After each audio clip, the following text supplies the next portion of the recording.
and gentlemen, let's go. We ain't got no time to waste. Let's go. You are now listening to Jason Anderson, and you are in the zone.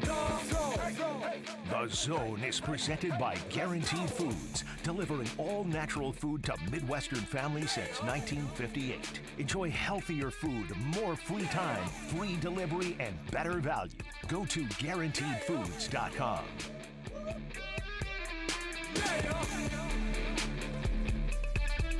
All right, a Tuesday edition of The Zone right here on Sports Radio 810 WHB. Jason Anderson with you, Josh Brisco, Dylan Michaels.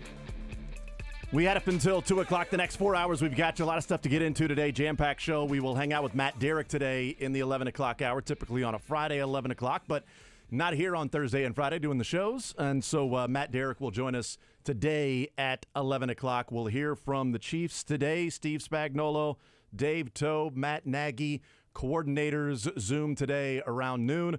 We will hear from them, see what they have to say.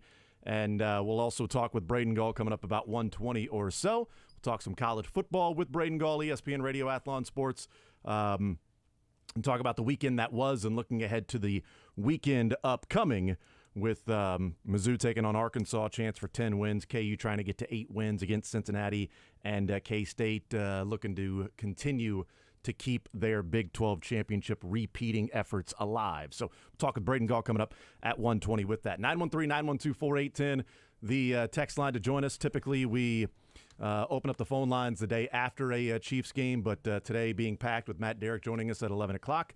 I don't know that we would, with playing sound and talking about, I don't know that we would get to the calls. So we will forego that today. We will do that coming up on Monday. So if you've got really hot takes today, wait 4 more quarters of football against the Raiders on the road, and maybe you'll double down on those hot takes. Maybe you will cool them off. Maybe there'll be a cooler, huh? Maybe you put some ice cubes on those takes, huh? I mean, most of the takes I think we'd get from the phone calls today are takes that we probably also heard in April, which doesn't make me feel great. That's right. I listened to some of the post game last night, and some of the calls and everything, which, you know, it was expected. I did enjoy the one Bills call that wasn't that in. Nice? It was great. I wish you could have timed it just to see if it was a 13-second call. Yeah, we should have checked on that. Like specifically how long the guy was. He might have been on the air a shorter amount of time than the Bills were on the field for that final 13-second drive for the Chiefs. So I thought that was funny. That was comedic relief, right? We all appreciated it. It really, Dylan broke character finally. Yeah. He got to smile. First time I saw it in hours. Now, everybody gather around, okay? Everybody find a comfortable seat. Lay down on the couch. Sit down in the chair, whatever you find to be most comfortable for you, okay? And let's talk. Let's just talk. Let's talk about it, huh? No doubt frustrating. No doubt a disappointing result last night for the Chiefs. A very winnable game. A game in which you could argue they should have won. A game in which I would argue they were the better team out there on the field. But I'm not going to die on the hill of they were absolutely the better team if somebody responds and says the better team doesn't shoot themselves in the foot that often as the Chiefs do. Granted, stipulated, all good. But while shooting themselves in the foot, what was the better offense-defense combination out there? I thought it was the Chiefs. Maybe that's red-colored glasses. I don't care. That's my opinion after watching that game last night. I ain't the only one that shares that opinion. It was Trey Wingo said the only team that's beaten the Chiefs this year is the Chiefs. Mm-hmm. That's not my opinion because I don't think that's true. I think the Broncos beat the Chiefs a few weeks ago. That was 24-9. And I know there was a muffed punt. There was a drop touchdown. There was different things that happened. But they didn't lose by 1 point against the Lions. Like they didn't lose by 4 where they had a 10-point lead like they did last night. They got beat by 15 points on the road to the Broncos. I ain't going to put that in the same category with the Eagles and the Lions. I think the Lions, when you talk about the drop passes, things that happen, penalties, holding calls, all of that stuff, you can say the Chiefs were the better team out there. And when we came on the air on that Friday, my view was not really that concerned because if that's the team that they may match up against in the Super Bowl, I'm okay with that because I saw some issues that were there that at that point, week 1, 2 months ago, those are fixable. Mm-hmm. Kelsey's not playing. Chris Jones isn't out there. Kadarius Toney isn't going to drop the ball like that every single time. They're going to be fine, okay? This thing's going to get rolling. Look, they won the Super Bowl with essentially the same wide receiver group except no Juju, add in Rashee Rice. And that was before they had McCall Hardman back, but you get the point. That was the conversation that day about why couldn't they come through, and my goodness, look how good the defense was even without Chris Jones. And we know what kind of defense it is now. We couched that, qualified it by there's no Chris Jones out there. They look good. What could it look like with Chris Jones? Okay. We know what it looks like with Chris Jones. It's one of the best defenses in the NFL. Last night, this is now 9 games later after the Lions. And the issue is what everybody's been talking about. Talked about it last night in the postgame. Twitter was the same thing. This morning, it's the offense, the second half offense, the wide receivers that are inconsistent at best, subpar, just simply incapable at worst. Inconsistent at best, incapable at worst, this wide receiver group. I'm still trying to figure out why it is such a huge marked contrast from a year ago when it's just with and without Juju Smith-Schuster. He may be a Hall of Famer. He may be the greatest wide receiver that ever lived because we thought about what happens when you take Tyreek Hill off this offense. Well, they were the number 1 offense in the NFL, and they won the Super Bowl. What happens when you take Juju Smith-Schuster off this offense? They can't score in the second half. This team sucks. What in the hell's going on? How do you let Juju Smith-Schuster get away? It's one thing to trade away Tyreek Hill, a gadget player. But a guy like Juju, that is an incredibly fascinating issue around this team as to why it's different. Now you can throw in, well, it's different when there's no Juju, no Orlando Brown, no Andrew Wiley, and it's Rashee Rice, Donovan Smith, and Jawan Taylor. You can make a strong case that, okay, you lose Juju, maybe bring back Andrew Wiley and have Wiley and Donovan Smith as your tackles and take that $20 million and go get yourself a wide receiver. Whether that be Odell Beckham Jr. for 15, whether that be DeAndre Hopkins for whatever. You know, they may have paid him. And it ain't like Odell Beckham Jr. has been amazing. He's coming on now. We'll see. And he's been an often injured guy. So, and Wiley's cap hits were this year's $4 million, next year's $9 million. It wouldn't have been the same value as last year. Absolutely. Totally agree with that. They would have had to pay. It's not just. It might have been Donovan Smith and starting Wanya Morris, you know? Yeah, right. And so then you're talking about the value of what's better, what's worse. Ask the Bengals about throwing to Jamar Chase with no protection versus protection and throwing to T. Higgins and other guys, okay? So that is the give and the take about a salary cap league with a $40-50 million quarterback with Patrick Mahomes and a $30 million defensive tackle in Chris Jones. Okay, it is a value-driven roster construction. What means more to you, and where do you find the spaces to be cheaper because you can't simply pay everybody? That is not to excuse what has taken place with this. This was a clear miscalculation by the Chiefs of what their wide receiver group would look like. There's no getting around it. There's no debating it. Right now, through 11 weeks of the season, the Chiefs have one of the worst wide receiver groups in the NFL. They have a Travis Kelce that doesn't look like the same Travis Kelce of yesteryear.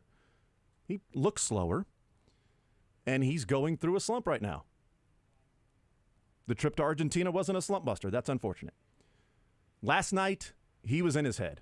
When Travis Kelce gets that frustrated visibly on the field, you start to see some. He doesn't seem like a guy that when he gets pissed off, he's ready to go. Like in White Men Can't Jump. You're pissed off and I'm in the zone. All right? You play better when you're pissed off. Those guys, I know that they get in their own head when they get trash talked to. You get pissed off. You're pissed off. I'm in the zone. Let's go. Maybe he is. But the couple games I remember from this year were the Jags game, in which he was very frustrated, took his helmet off, threw it, and got a penalty, and dropped the ball, was visibly frustrated, didn't have a good game. Last night, visibly frustrated, pounds the turf, drops the ball, going back and forth with Hassan Reddick, fumbles the ball, and you've got Andy Reid with the dad lip quiver. That was the one, like on TV, when he, get over here. He's turning to the side, and his right arm just pointed to the ground. Get over here right now. And looks at him like, ugh. The quick lip quiver, like he was pissed off. Shut up. Stop it. Stop it right now. Did you see the clip of him just going, Travis? Yeah. He wasn't happy with what was going on last night. Yeah. Okay. There's frustration that's happening with this team offensively, and it's understandable because they have always been able to just simply get it done. This same game last year, in February, this calendar year, was 38-35. It was an offense for the Eagles that's missing Dallas Goedert that put up 35 points against the Chiefs. It is an offense for the Chiefs that's missing Juju Smith-Schuster that put up 38 points, and they end up with 17. 21 fewer points. Only 11 fewer points for the Philadelphia Eagles.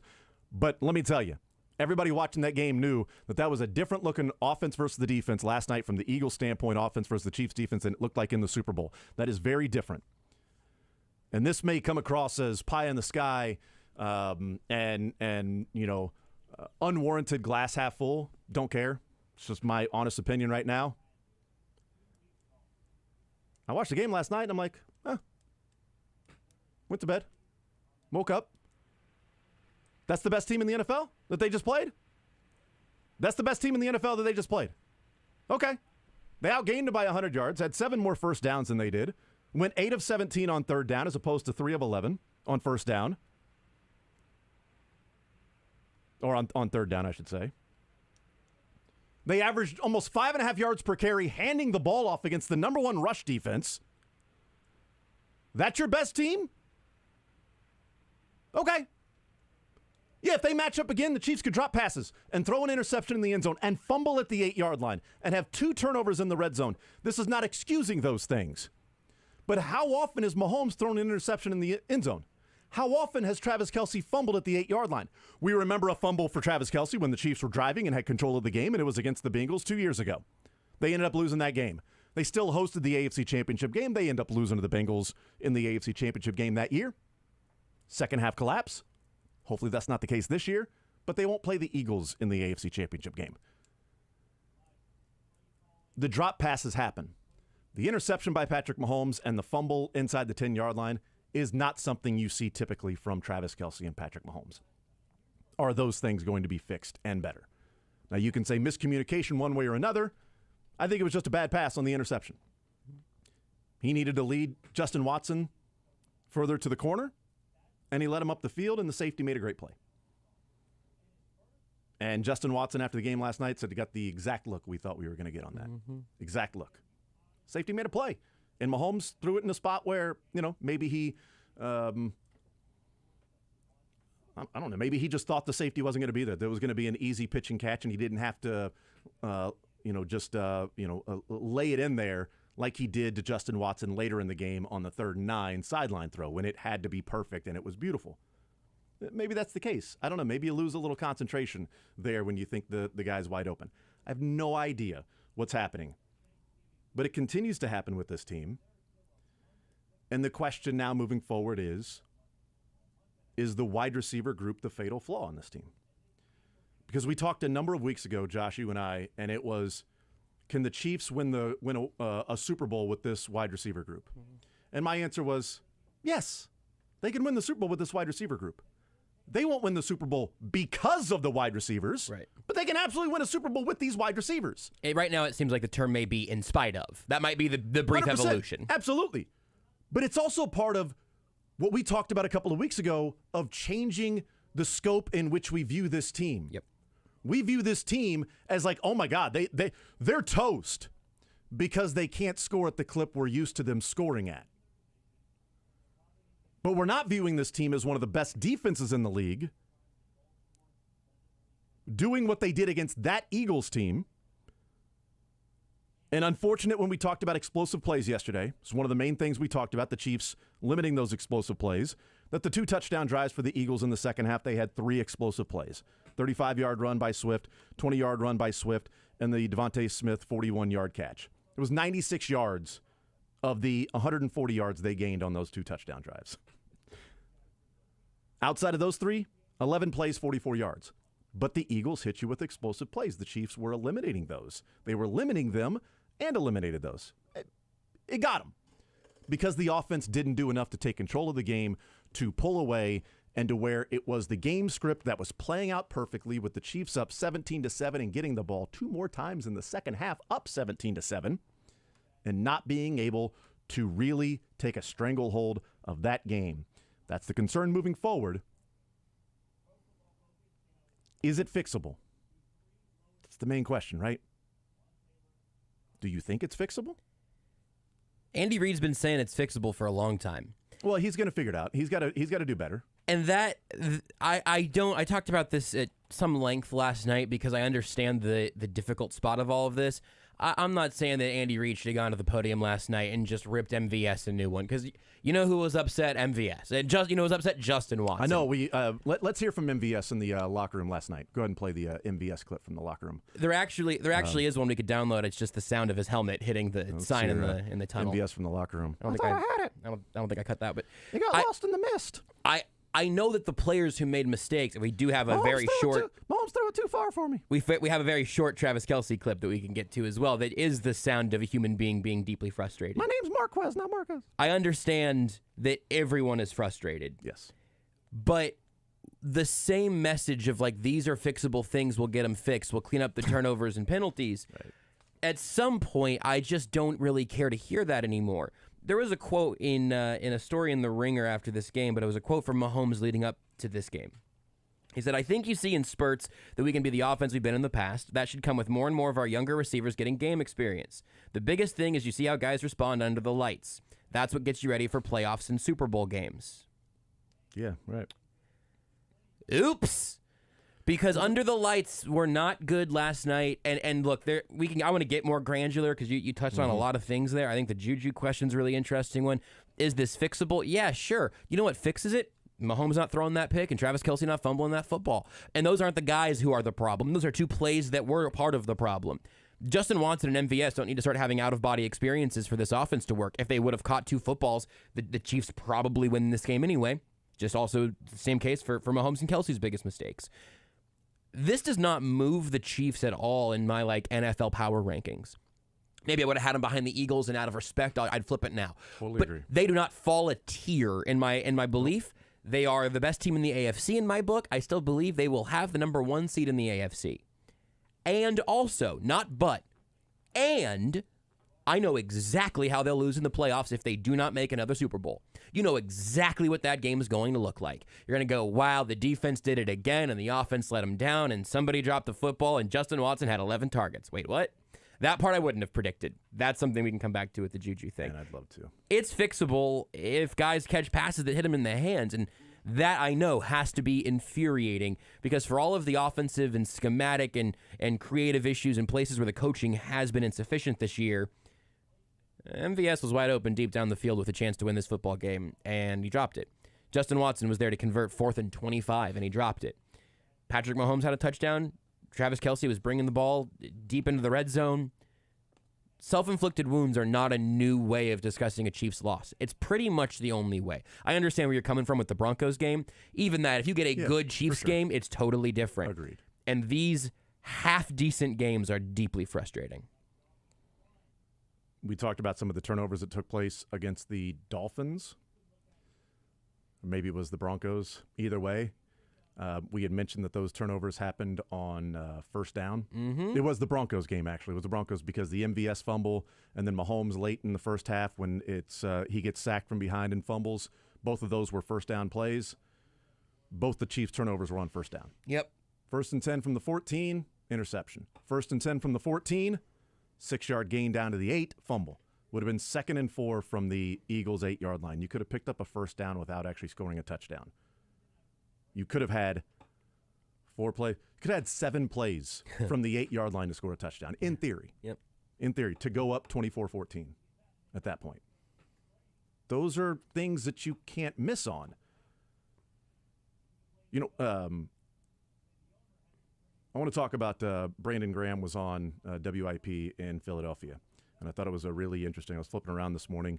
The Border Patrol went to break, and I'm like, let's see what they're talking about in Philadelphia. And they're like, all right, let's bring on Brandon Graham. I'm like, oh, hell right. yeah, let me listen into this. I want to talk about some of the things that he said, which I thought were interesting. We'll do it on the other side of the break. But Andy Reid was asked, and this is the point of when it's like, I got to do this, I got to do that, I got to do this, I got to do that. And it's like, well, you know what? Maybe have somebody catch the freaking football. He was asked, why can't they score in the second half? Some of those second half issues. And here's Andy Reid on why they can't score in the second half. Yeah, you know, Adam, I think we're kind of shooting ourselves in the foot. I've got to do a better job helping out with that. And then, you know, my guys have got to do the same thing. So we've all got to pick it up a notch there the second half. We're just not as sharp there. The only reason I played that was we've already talked about the I got to do a better job. We're shooting ourselves in the foot, blah, blah, blah. Was my guys do too. It's one of the first times we've heard Andy Reid say, you know what he did? And also the guys have to play better. You know, because so often it's, well, I got to do that. I got to put him in a better spot. You know, we put him in a tough spot out there, Kadarius Toney, to have him drop 2 wide open passes to him. That was after the Lions game. Well, I got to call better plays. I got to do this. I got to do that. Well, you know, I got to be better. And my guys do too. It's small, but it is one of the first times we've heard Andy Reid actually place even a little bit of blame on his players publicly of, yeah, you guys have to step up as well. Okay? Yeah, I can improve. Everybody can improve. As Herm Edwards says, know your role, do your job. Your role, MVS, is to run deep. Your job is to catch the ball when you're open. You know your role. Now do your freaking job.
Travis, what stands out most after that one? My fumble.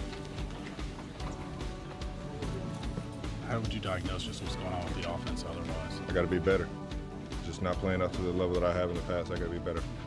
Any adjustments the Eagles did in the second half to sort of disrupt things? No.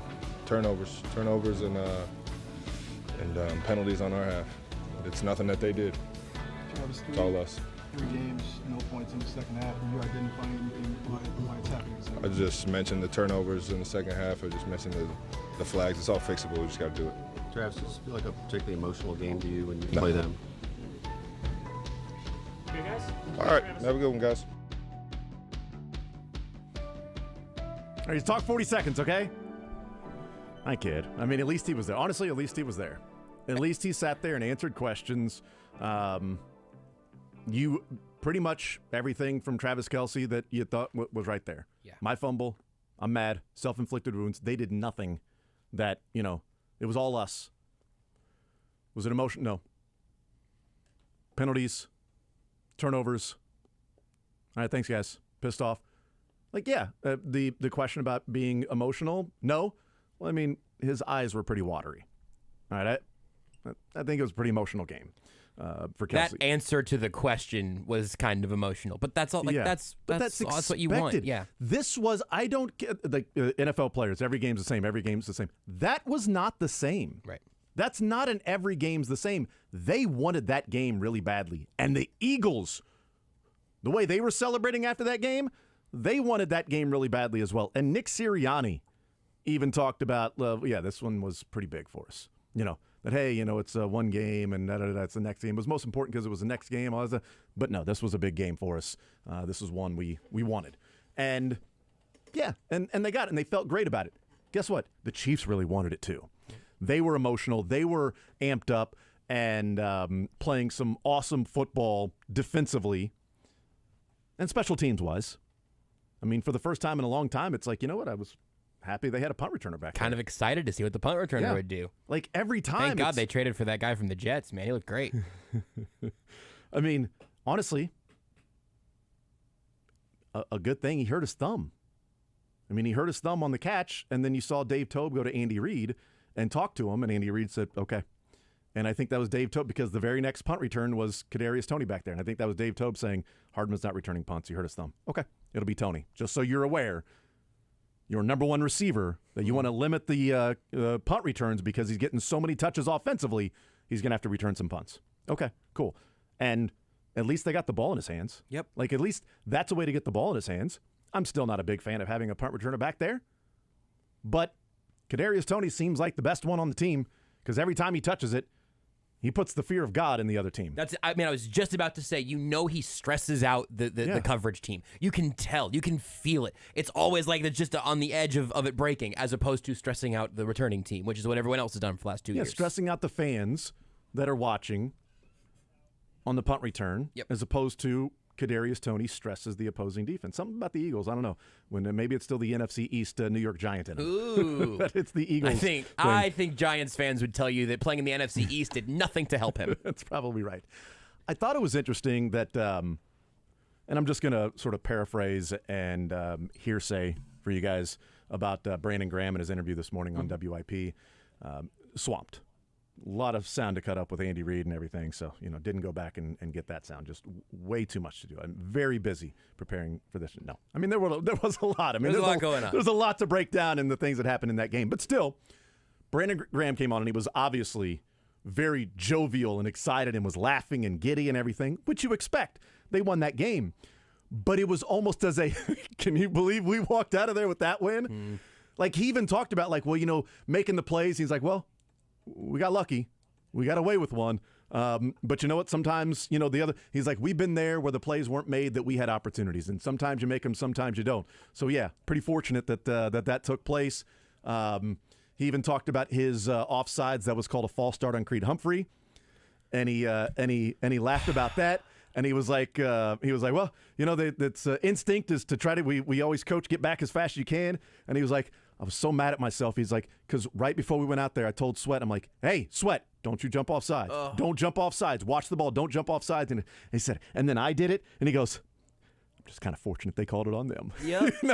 Yep. I liked it because he was like, no, we were just a better team. But like he was there going, no, it was awesome. We won the game. We wanted that. It felt good. We learned a lot about ourselves. We persevered. We fought through. We stayed together. Some tensions rose at points in the third quarter. He talked about on the sideline when guys started getting heated. He's like, but we calmed down, got together and said, hey, we're just trying to do this because we want the best from you. All right, let's go out there and play. Let's shut this offense down. And it's like we persevered. But he also offered we feel pretty good to get out of there with a win because there were some things that went our way. I like him, and I think that's probably reality. Yeah. And when I flipped over there, they were taking a phone call, and the guy was like, you act like the Eagles didn't do anything to win the game, blah, blah, blah, blah, blah, blah. And the guy was like, did you watch? How many drop passes did they have? It's one of the biggest wins in Eagles regular season history. But let's not act like they went there and just whipped them up and down the field. They feel fortunate to get out of there with the win, and that's football. Yes, they made some plays, but let's not act like the Chiefs didn't hurt themselves throughout the game. I'm like, wow, this is interesting. I thought it was a little interesting 10 minutes while the border. They went to break at the perfect time for me to tune in and hear that. And it's interesting, sort of the different feel. Kansas City, sky's falling. I mean, he should be falling down the depth chart as well in terms of reps and everything. But sky is falling. Wide receivers are a fatal flaw. This team is not going to win the Super Bowl. They may not make it out of the divisional round. I even had somebody say that they have a better chance of losing the AFC Western Division than they do of winning the AFC. Does that person set odds somewhere? Can you give that person my phone number? I just looked at him like, well, the Chiefs are minus 2,500 to win the AFC West, and they are plus 200 to win the AFC. They're still the betting favorites in the AFC. I don't think your numbers quite stack up, but that was the feel last night that everything is bad. And in Philadelphia, it's like, oh, I can't believe we got away with that one. Feel good about the win, but we got some breaks that went our way. And acknowledging some breaks that went your way, they won the game. And even Brandon Graham was like, well, it's not like we're getting rings for that win. Yeah. He's like, we don't get a ring for that win. We got a lot of season left to go, and hopefully we see him again. He's like, because if we see him again, we know where it's going to be. He's like, so I'm hoping that we see him again. Exactly. And the Chiefs are hoping they see the Eagles again or the Lions again. Either one of them. You're hoping you see one of those two teams again because you know it's going to be in Vegas, where they can go there this week, scout some things out, see where they'll have some dinner, some things like that, hotel stays, everything in Vegas. Do some of that this weekend while kind of getting used to the area in for the Super Bowl coming up on February 11th. But I do think there's an element of, I went to bed last night, I woke up this morning like, that's the best team in the NFL? Okay. Yeah. If they played right now, who would you pick to win? After watching last night's game and seeing their offense not be able to run the ball, have a couple of explosive plays, Jalen Hurts, L'Jarius Sneed had as many receptions as A.J. Brown did in the game. I wanted to come back to that because there's some fun stats there. Here's the problem. I watched the second half more recently. Agreed. Totally. And so I think I would just hate myself if I said I'd take the Chiefs to win if they played again right now. Because I don't think that it's wrong. I wonder what the line would be. But I saw what that second half looked like. And if they had to play a third half of that game... Yeah, I don't want to watch it. I don't feel good about it. I don't want to be there for that. I don't think it's a 21-17 final. Right. Hopefully, it might be a something 17 final, even with another half to play. But that's what I mean. But it might be 28 or 35. I'm kind of reiterating what I said last segment, I guess. But if you told me this was the Super Bowl matchup right here, I would not bat an eye. I would not be one iota surprised. I would be excited for that matchup, and I would think that it would be within 2.5 points again on the line, whoever's favored by that point in the year. Take it right now. Absolutely sign up for that right now. Take it right now, because I know the Chiefs toe-to-toe with that best team in the NFL, now the favorites to win the Super Bowl. Jalen Hurts now the favorite to win the MVP. MVS catches the ball. Mahomes is still the favorite. Yep. MVS drops the ball. Mahomes has now dropped to third betting favorite from the first. Yep. That's the betting favorite to win the Super Bowl. You tell me neutral field, those two teams go back up against each other. The different view from the scope is that defense ain't giving up 35 points. That's the view. It's like, oh, my God, the Eagles. That's right. The Chiefs gave up 35 points to them, and they can't score. Yeah, they gave up 21 to them in the game, and they had 2 turnovers in the red zone, and they lost by 4.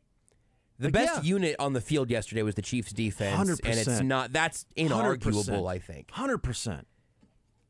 And the fact that I can say that 100% confidently and not tell you that I think the Chiefs would necessarily win that rematch is just so effing frustrating. It is devastating. It's part of the indictment on what the offense is doing. This happens a lot over the course Norman of... just dropped his phone. Oh, Les. Oh, I'm sorry. Hey, don't... Oh, no, that's okay. Oh, there's not even a case on that or anything. Les, I'm going to lead you. I'll drop it right into your hands. Just like 40 yards down there. I'll get you. Oh. It's difficult, Les, because the lights are on right there. There's a mist coming down.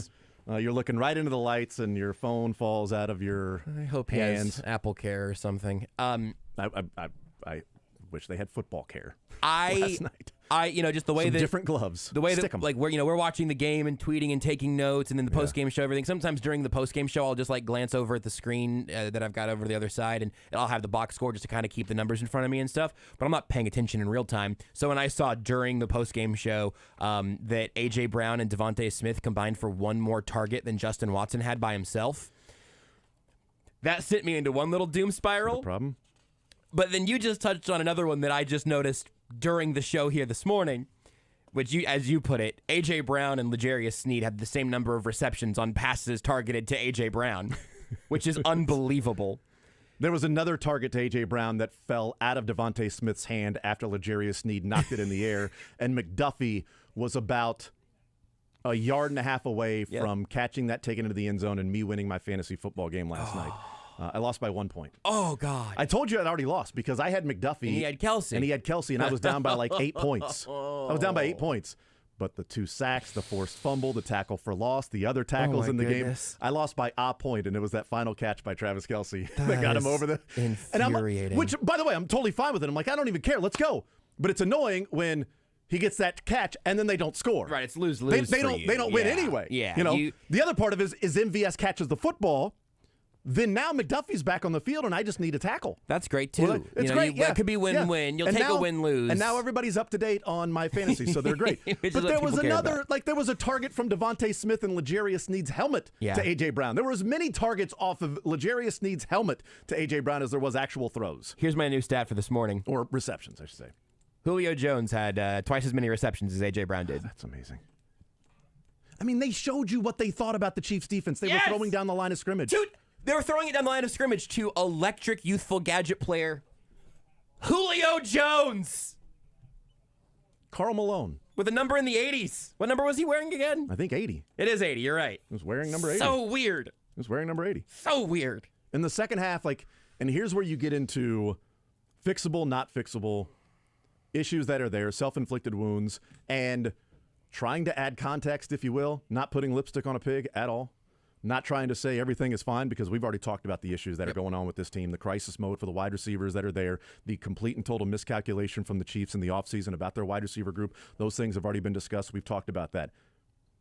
I hope the next few days I don't have to keep saying that over and over again when we talk about things that may not just be let's point out the negatives first and then talk about the things that maybe they can't improve on. But with 10:36 to go in the game, Chiefs were at their own 43-yard line. They had a 3rd and 3, and that was the play where Mahomes sort of scrambles. He's got a guy on his leg, and he throws it, and it's just barely over Kelsey's arms. Well, we look at that and like, oh, you just missed Kelsey. But he also looked right past a wide-open Pacheco and Rashee Rice for a first down, for an easy first down. Yep. Okay, complete the ball, move the chains. 7:41 to play in the game for the Chiefs. It's 3rd and 2.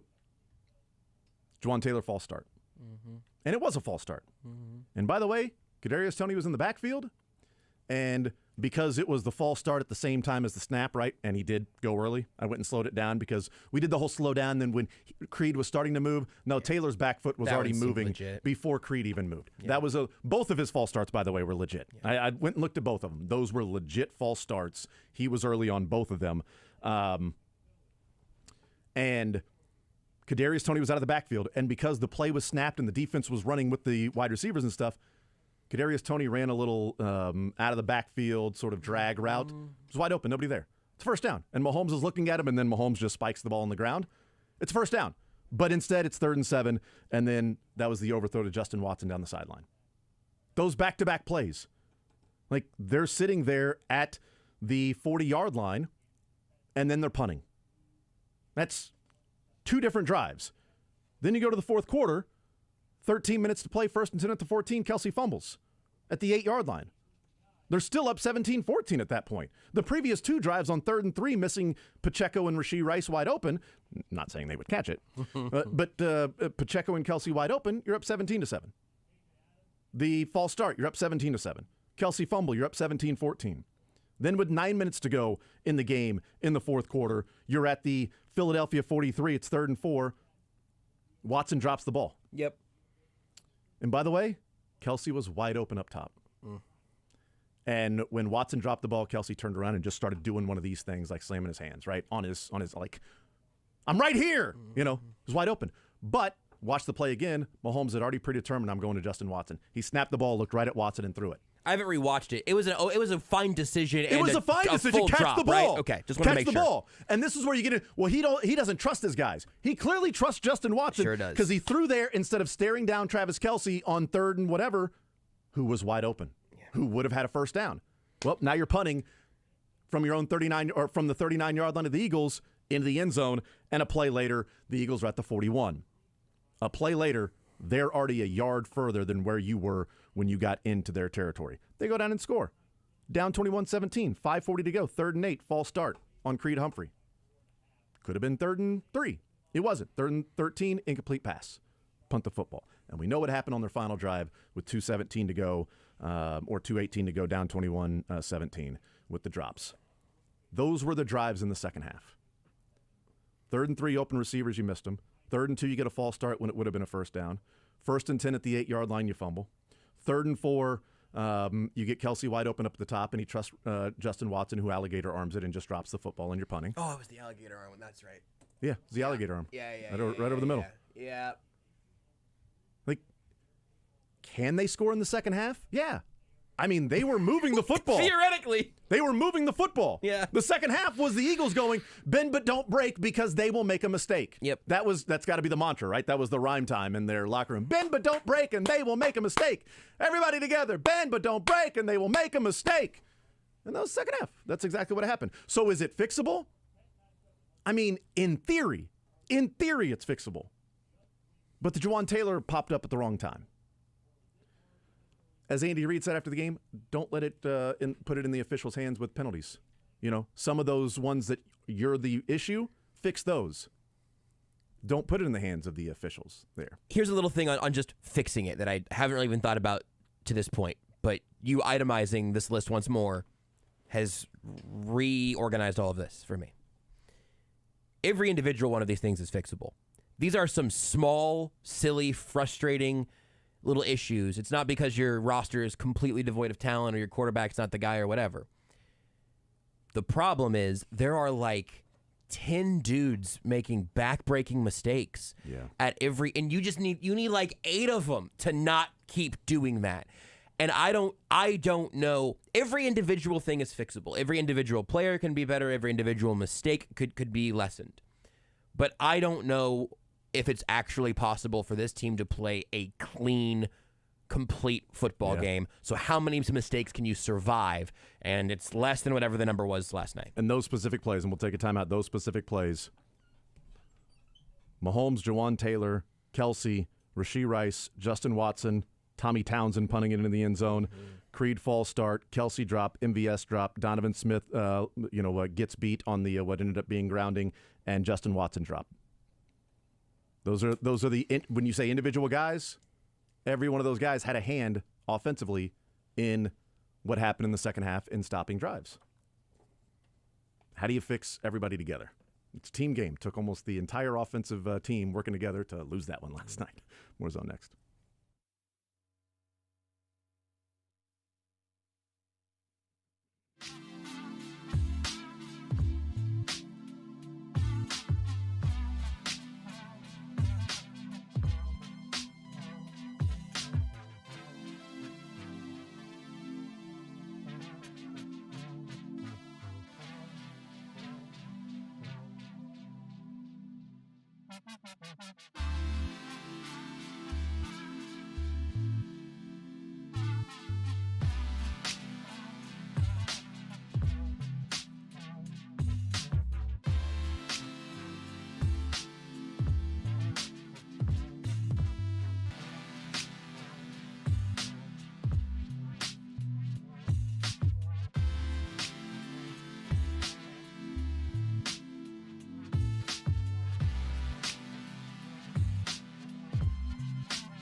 right, wrapping up this hour.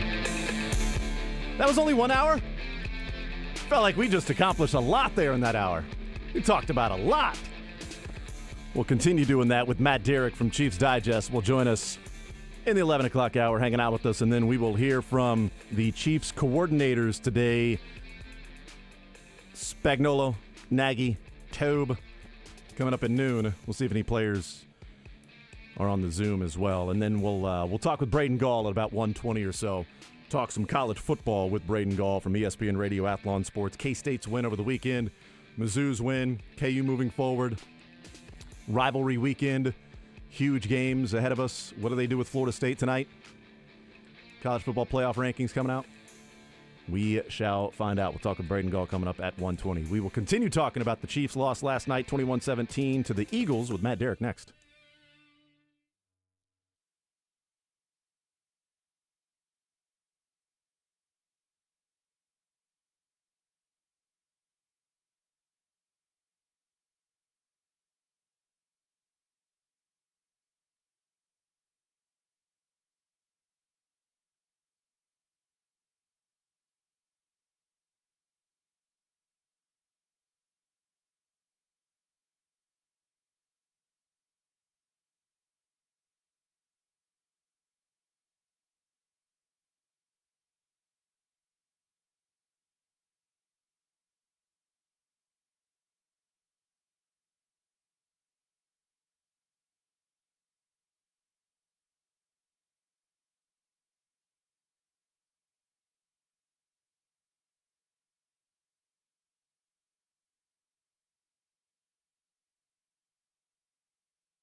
The Zone is presented by Guaranteed Foods, delivering all natural food to Midwestern families since 1958. Enjoy healthier food, more free time, free delivery, and better value.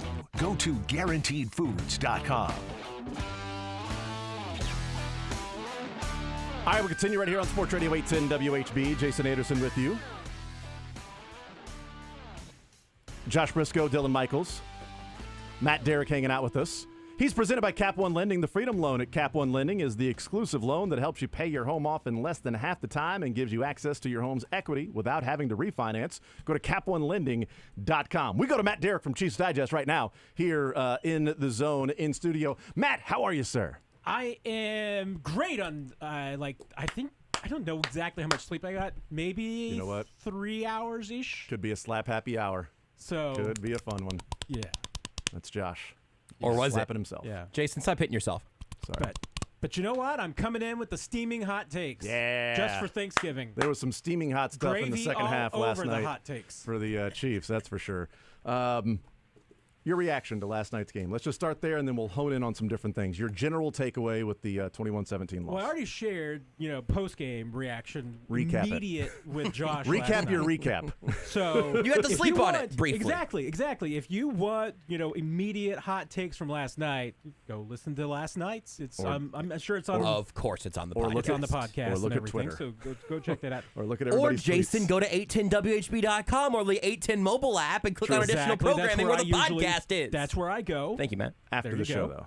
I mean, yeah. Sure. Starting at then, I would say 2:01 when Todd Lebo hosts the program.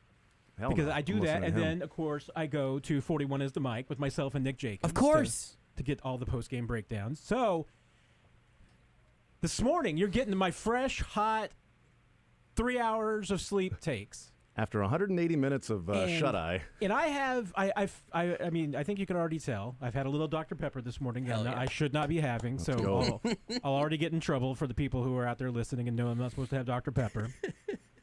But I have both measured hot takes and just radioactive hot takes. Oof, okay. Measured hot take. Chiefs are fine. I mean, they played the best team in the NFL right now. Lost by 4 points. One-score game. Could have gone a lot of different directions. Your defense absolutely shut down one of the better offenses in the NFL. Absolutely made the Eagles' offense look like a clown show most of the night. Outside of really maybe one play, I mean, 2 plays. 2 plays decided this game. And, and I... After going back and looking at it and thinking about it, I'm with Chris Jones. I don't think the bigger play was the 41-yard bomb that set him up for the touchdown to Devontae Smith. I think it was the Jalen Hurts touchdown because that hurts more than anything. 3rd and 5, you should stop them right there. You get the stop on 3rd and 5. You force a field goal. Guess what? It's a tie. It's a tie game now. So you still have a chance to win it there. You have a chance to win it with the field goal at the end. Maybe you go to overtime. This game's not over. But that play in itself did it, and there were other. Well, if you stop them on that one, it would have been 17-10. You'd still would have been up by 7. Yeah, because the tush push was what put them up 21-17. The third and 5, you were up 17-7 at that point. Take 7, hold them to 3, yeah. 4 points at the end. Yeah, 17-17 now. So that's my measured. That's my measured take. Which by the way, exactly where I am. It's. So. I mean, it is remarkably, frighteningly similar to where you are. Yeah. I mean, all my other hot takes will tell both of us that take is terrible. Yeah, I mean, very well could be. But let's hear the radioactive. Let's hear the radioactive. Radioactive hot takes. Okay, one. Chiefs. I mean. I know they don't want to hear it, and I know most Chiefs fans won't want to hear this as well because, you love Patrick Mahomes, and it's in his DNA, and he's a gunslinger, and you want to do it. You just got to get rid of the deep ball. It's not there. And you know why it's not there? Because you don't have Tyreek Hill. Last year, they kind of bluffed their way through it, and a little bit of why they bluffed their way through it was, I think, because they had Juju Smith-Schuster. And I think teams were playing them a little bit differently. But here's the thing, is that now teams know how to defend the Chiefs' offense because the Chiefs' offense right now, it's kind of one-dimensional. And the reason why is because most teams have figured out, put 3 guys on Travis Kelce and just take your chances with everybody else. And right now, nobody else is beating you. Because what are the Chiefs doing? Once you get off the script, like Josh and I talked about last night, it is a free-for-all right now. I don't know what the execution of this team is, but I'm in favor of it. That John Mackey. There you go. What do you think of the I think team's it was. execution? Yeah, there you go. USC. What do you think of the team's execution? I'm I'm all all for it. But I'm going to give you some numbers. You may know these numbers. Oh, he's got a journalist's notebook out here, too. I got some notes. So is that your black book of phone numbers you broke out there? It's Let me give you not some that. numbers. It's my Big J journalism hat. This is a journalism notebook, notebook for sure. Look at that. Professional reporter's notebook right there. Wow, I didn't know there was. So it's a handy-dandy notebook, and we're going to figure out Blue's Clues right now. Professional. We're really I smart. would like to share with you the passer rating for Patrick Mahomes and touchdown to interception ratio in his career on passes 20 yards downfield. Okay. 2018, 106.4, 15 and 6. 2019, 122.9, 13 and 2. 2020, 109.5, 13 and 2. 2021, 113.3, 7 and 2. It's getting a 2021, as we talked about, was really the only year in this group that we're talking about where the offense was inconsistent. They had a few stinkers in that season, and still 113.3, 7 and 2. Last year, without Tyreek Hill, 107.1, 3 and 0. Touchdowns go way down, but 0 turnovers. 2023, so far this year. I would like for you to note, of course, that in all of the previous years, Patrick Mahomes has passes more than 20 yards downfield.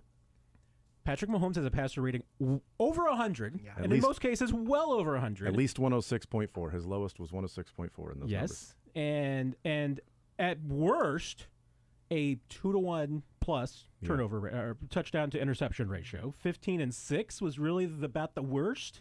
And that was his lowest passer rating. Yeah, and the one year with the lowest touchdowns of 3, he had no interceptions. 2023, passer rating 46.2, 1 touchdown, 5 picks. He is, and I don't blame that on Mahomes. Yeah. I mean, I'm telling you, it's indicative of the room that he's got right now because he doesn't have the room to make that work.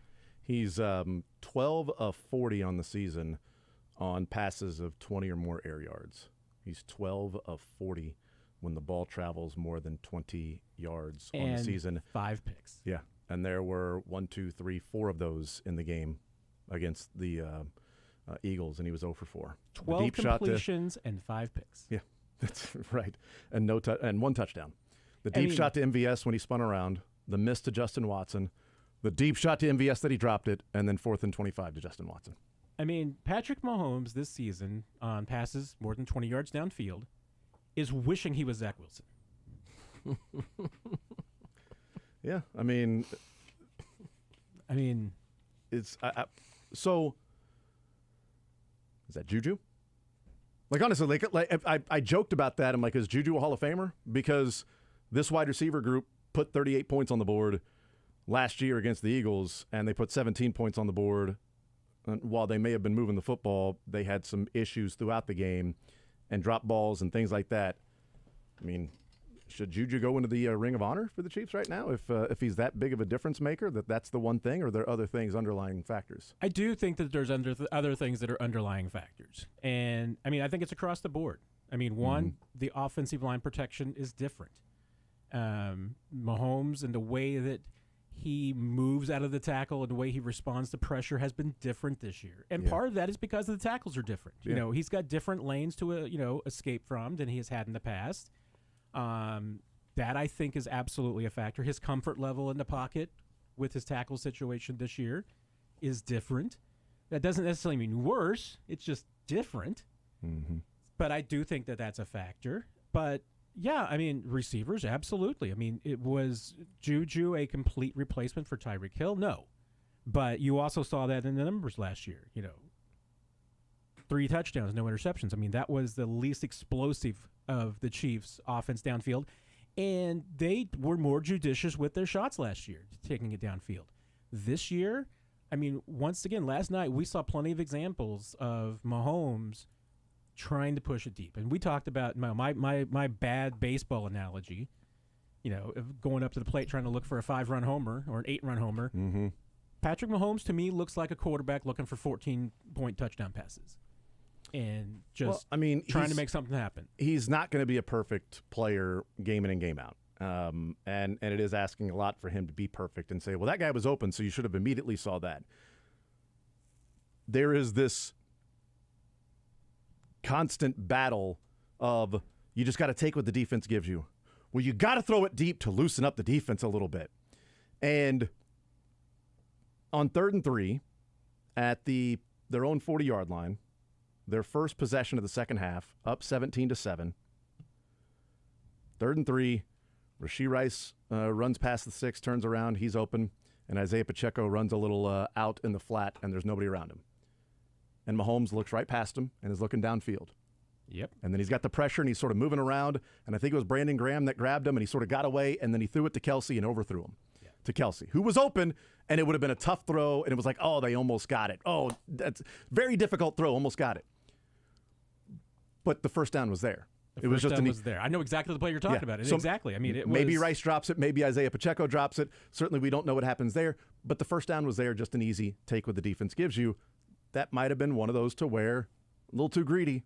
It's there. Move the chains. Up by 10 points. You don't have to win the game on that possession to look deep, to look past the marker. You're not going for it. I mean, you're on your side of the field. It's still 3 yards to go. Pick up the first down and go, and then get the ball back to Pacheco. Get the ball back to handing it off to Pacheco and keep it moving.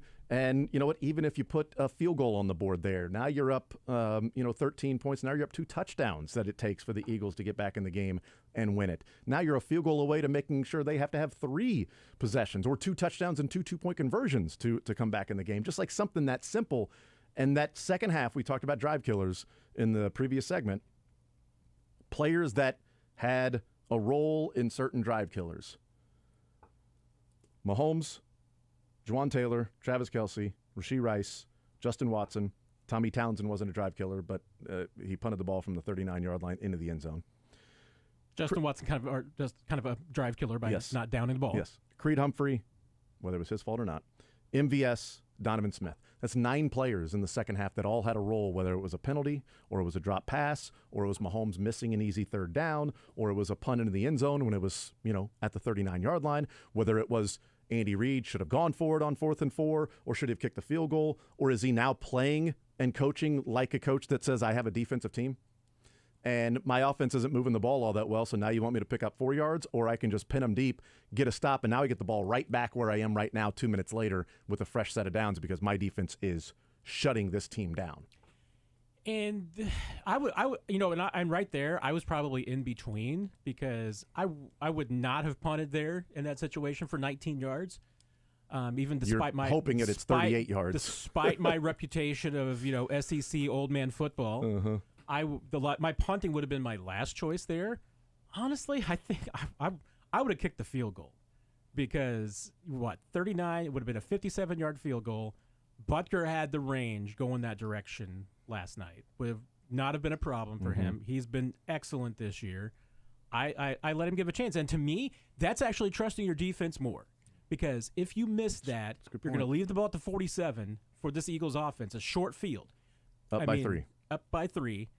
But you're saying I trust my defense to stop these guys. 9 minutes to go in the game. You miss it, you're up by 3, and the Eagles get the ball around midfield if you miss it. Yeah. You make it, 9 minutes to go in the game, you're up by 6. And now a touchdown. Defensively they have to have a touchdown to.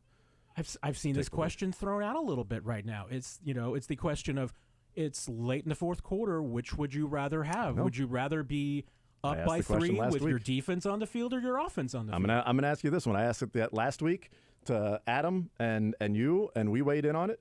Here's the scenario: minute 45 to play. You're up by 4, and your defense is out there on the field. Minute 45 to play, you're down by 4, and your offense is out there on the field. What are you choosing? Because across the board, I think we all chose offense. Yeah, because it's Patrick Mahomes. I didn't, or I wouldn't have. Okay. I would take the defense. So Josh took defense. I took offense just by default of it being Patrick Mahomes. Tysher offense. You took offense. By default to Patrick Mahomes. Yeah, absolutely. But we actually saw it last night. Yeah. 2 minutes to go, down by 4. In that situation, I would have rather been up by 4 with my defense on the field. Absolutely. I would have been. I would have rather been up by 4 in that situation, 100%. But that's sort of the point of what is this Chiefs team right now? Because I would have deferred to Patrick Mahomes, but I qualified it by saying I would be way more comfortable in that situation with the defense on the field than I've ever been in Mahomes' time with the Chiefs. And last night's game, if I had to choose right now what the scenario would have been, give me the Chiefs up 21-17 with 2 minutes to go and the defense on the field rather than down 21-17 with 2 minutes to go and the offense on the field. I mean, especially since we know what happened. Hindsight being 20/20. Technically, and Josh was much smarter than us last week. I mean, about time. I think you just take the fact that you're up by 4. Yes. Better than down by 4 every single time. Unless you're playing the Chargers in like 2016, there is some scar tissue there for Chiefs fans who remember what it's like to be up by 4 and then to have something horrible happen at the end. But I mean, and I guess my conversion was last night because I even said this on social media is that, hey, the Chiefs getting the ball in that situation, normally I'd say there's a 60% chance they come down here and win this game. Yeah. And last night I felt like it's probably more like 20. I mean, that's just how much I think the confidence has changed. Certainly for me at least. I let out a random when MVS dropped the ball. It wasn't a what? It was a because I was with you the last drive. I'm like, I don't think they're going to score here. If they do, awesome. But this is a 21-17 final, unless there's like a pick six or a scoop and score or something. This is going to be a 4th down. You don't convert on downs, and Eagles get the ball, take some knees, and you're like, wow, what happened in the second half? And then the pass to MVS, I'm like, oh, he dropped it. I mean, it was just one of those to where, the second half seemed to be laughable at the different things that took place at inopportune times. It's like, football. And in retrospect, I mean, that was certainly it because that play took the wind out of that building. Well, and then Donovan Smith didn't have to get beat. After the offense, I mean, it was Mahomes just still not tried the to throw a same. javelin through Justin Watson's head on 4th and 25. They still had that. That was there. Mahomes has thrown 2 4th and 25 plays. Are you serious? To receivers. Yes. What? Yes. About what? That was a completely uncatchable throw. Oh, To fully Watson? disagree. On 4th and 25? To Justin Watson? Oh, yeah, Yes. no. Uncatchable? Yes. No, I mean, maybe for Justin Watson. Yes, for Justin Watson, it was uncatchable. I think it was catchable for about 3 guys in the league. Ooh, I'll double check. None of I'll whom pull it play up for again. the Chiefs. They're NFL players. That's a catchable ball. It's a 185-mile-an-hour fastball, Totally. like a foot over his head. Then find a in new triple job. coverage. Then find with a guy draped all over him. Then find a new job. I would say that he put the football in a spot where Justin Watson could get it. He like put that. it in a spot where he was the Why- only guy who could get Right, it. correct. Yeah. Not and where he didn't. couldn't necessarily get it, but where he was the only guy who Why could does get it have to be a perfect pass for a receiver to catch Well, it? that's the thing is that, But you're that's not the saying thing with everybody in the NFL. It's a thing with Justin Watson.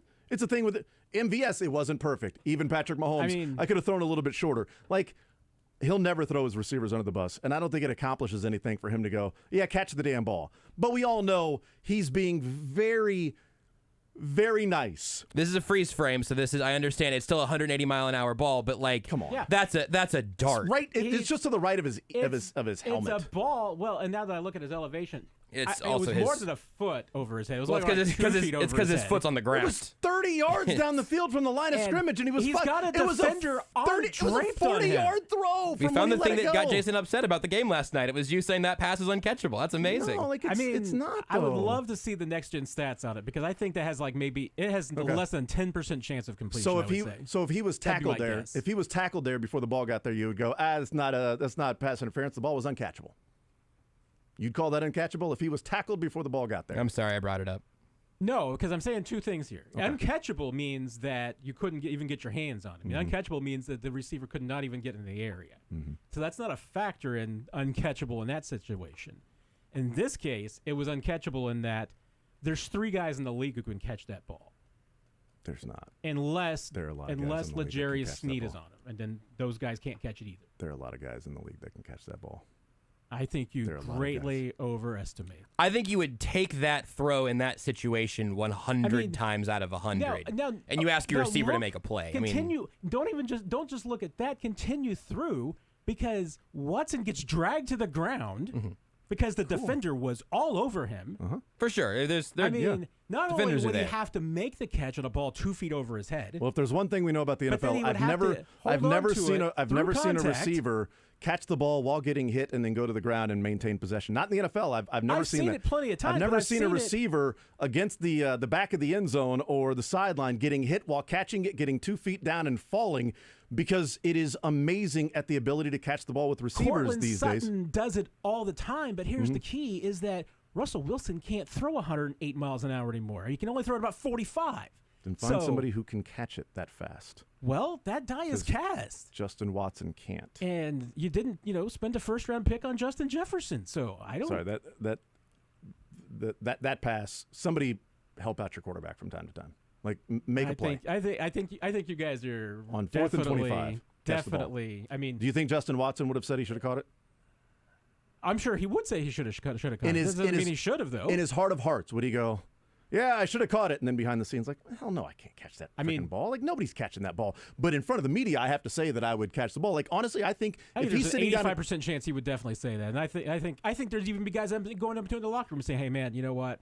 You did your best, man. But that you had a guy draped all over you. It was tough. It was a tough throw." yeah, man, it's tough, dude. Man, I was But looking for that maybe- highlight, and I just found Mahomes hitting Sky Moore in the hands on 4th and 25, and I just can't believe that's happened Yeah. twice. But hey, man, that's a tough throw. But Now, seriously, that was a more catchable ball. yeah, So that's a tough throw, Justin. Man, seriously, you'll think about that next year when you're insurance sales. Because you shouldn't be playing football if that's an uncatchable throw for a wide receiver. You've got to be able to catch that. Catch the ball. there's only one receiver in the state of Missouri that could have caught that ball, Luther Burden. and I'm not sure he could have caught it with a guy draped all over him. It's put in such a good spot, though. That's what started. Listen, It's not put in a good spot.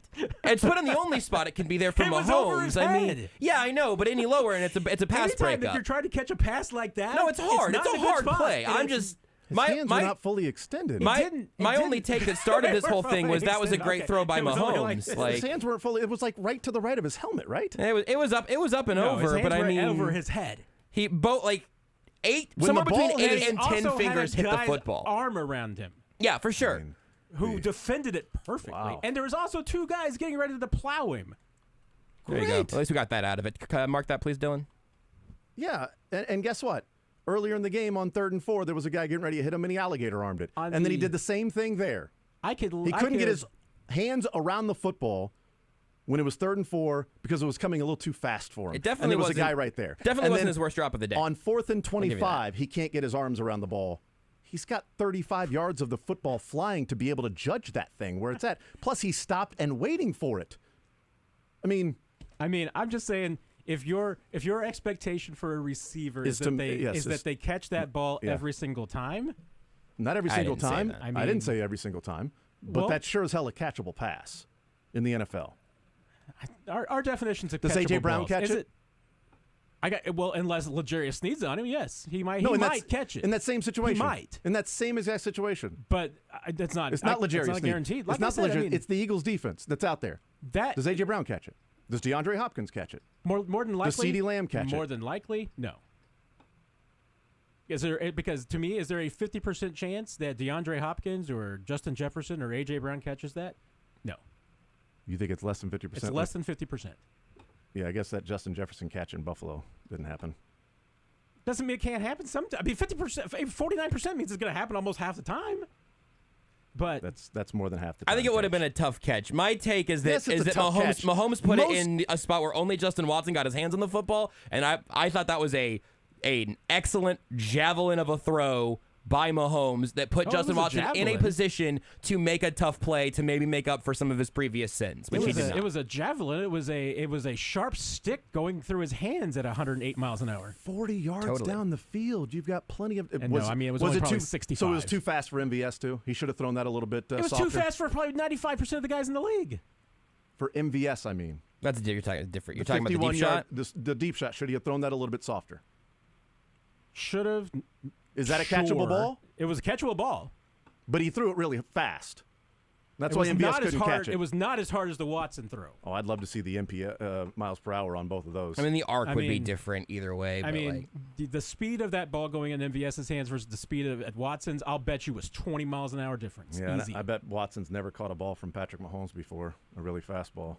It's probably the first time he's ever tried to catch a Patrick Mahomes football. Man, you guys don't you guys me on this. harsh. Don't you guys me on this one, You man. started it. Yeah, I know. We'll check the tape, man. I think what I said was pretty Check pretty tape. soft. You know what? Check tape. Check tape. I don't want you guys on I that. remember driving home last night from the stadium, listening to Josh saying, I just watched the javelin from Mahomes a second time, and I got to stop watching this It's because true. it was such an easy catch. I didn't say that.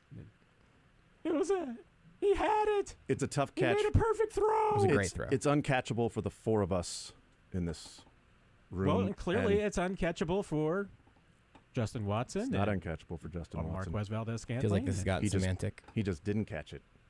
It is not uncatchable. He just didn't catch it. I am going He didn't do his to. job. I'm going to contact Next Gen Stats and find out what was. The I was looking. catch I would love to. I probability actually would love to find of that. play. That 'Cause play? I'm going to say it was less than 10%. That play? No way. That play is the reason why Mahomes is leading the NFL in expected completion percentage and is 11th in the NFL in completion percentage. That play. I don't know. The MVS I play. don't know if I can agree with The that. MVS Justin play or the Watson Watson MVS, play? The MVS MVS play. the is Justin Watson one earlier, the Travis Kelce one, Justin the Watson Rashee one Rice earlier, right. yes. Those all for Yes, sure. All of those. That's why. Is because guys can't step up and make a play for him. When's the last time somebody just went up and made But a there's a play for difference Mahomes? between- Then Mahomes threw it in a spot where somebody can go and make a play, and they freaking did it. There's a difference between turning that Kadarius Toney 75% chance of a completion into an interception. I mean, this was once again this was not a 75% catch. We've seen more times guys turn Mahomes' great throws into drops than we've seen Mahomes' throws turned into great catches. Yes, that's true. Right. Help your quarterback out from time to time. I mean, The thought that Mahomes should have been more fine on a 4th and 25 from 40 yards away to Justin Watson that it's not catchable when he jumps and it's in his hands. Well, 4th and 25. I mean, in a situation, I'm not blaming Mahomes either. I'm not saying you can't be fine. 4th and 25 is like a 1% chance at best of conversion. And Mahomes has been able to put it in the I'm receiver's saying hands that- twice this and year. I'm saying that Mahomes gave them 10 times that by throwing a 10% ball. That was the origin of my take, was that I thought Patrick Mahomes put the ball in a chance where Justin Watson had a chance. I'm sorry, guys. I didn't mean to make us all fight. What was a chance? Sure, but you know what? I have a chance of winning the lottery today. Less than 10%. Yeah. I would hope. And it's about the same chance of Justin Watson catching that ball. I would hope an NFL receiver has a better chance of catching that ball than us winning the lottery. If an NFL receiver actually looks at that and says that's not catchable, they should do something else. I probably have about, let's say. I didn't call I'm it a trying to think. drop, right? I'm Like, trying to just so think. I'm not taking crazy pills. I'm not You saying know it was a what? drop. I'll call it a drop. I know a great way to phrase this so that I win either way. No, fantastic. I say that the chances of Justin Watson catching that football was equal to the chance of me walking out of this building today with free barbecue. This is bull. Should be same set of rules no matter what age. What do you mean I win?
Matt Derrick, Chiefs Digest. What are we going to fight about next? I got mad in the break again.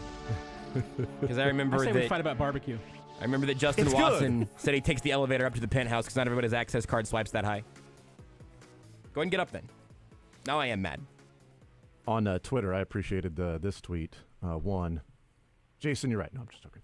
Said, and it's a good point by Beats. Says, if Watson would have caught the ball, would the conversation be, what an amazing catch by Watson or what an amazing throw by Mahomes? Yeah. It would be like, it would definitely be That's how we know it. Mahomes. That's how you know it was catchable. Be like That's 25-75 what or he says. something. He goes, that's how you know it was catchable.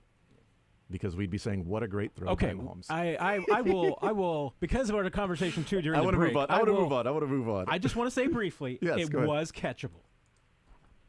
Was it more than 10% catchable? No.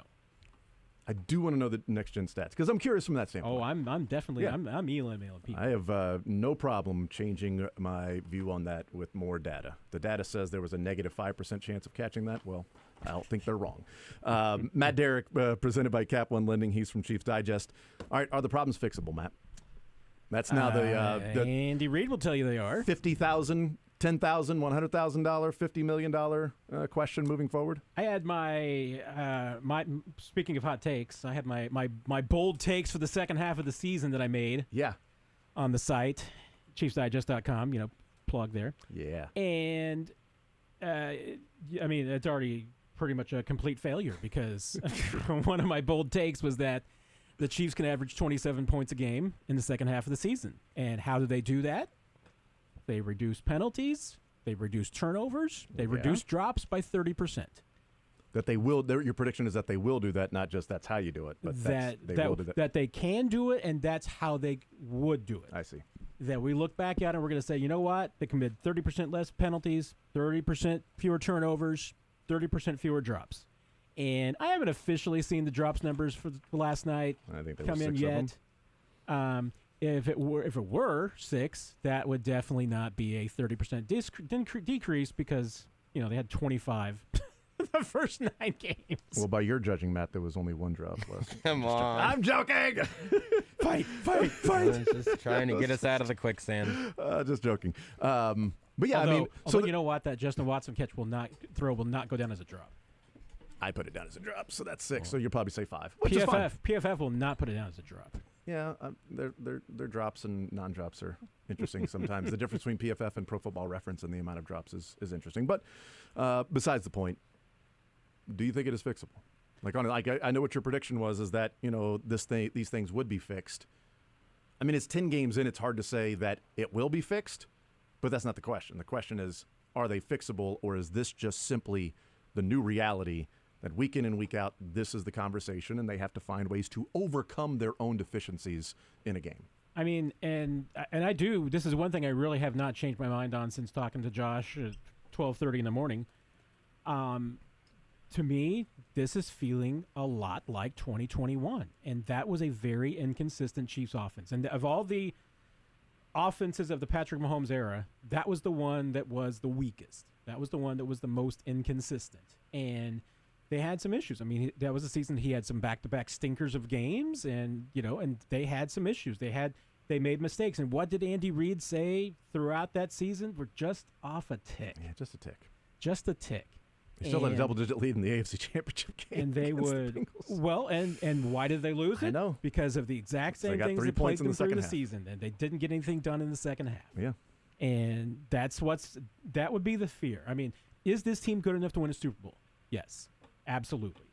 Will they? Well, to me, it's a much worse chance than last year, because last year you felt like the offense was in a much better state. I mean, in this year, based on what you're getting, no. I mean, you were just creating an opportunity that you're going to play 3 postseason games if you're lucky, and the chances of you not having a stinker of a game with this offense the way it's playing right now, and a stinker of a half, the odds are just too high. Last year, I would have said the chances of this team playing a bad half in the postseason was like maybe 5%.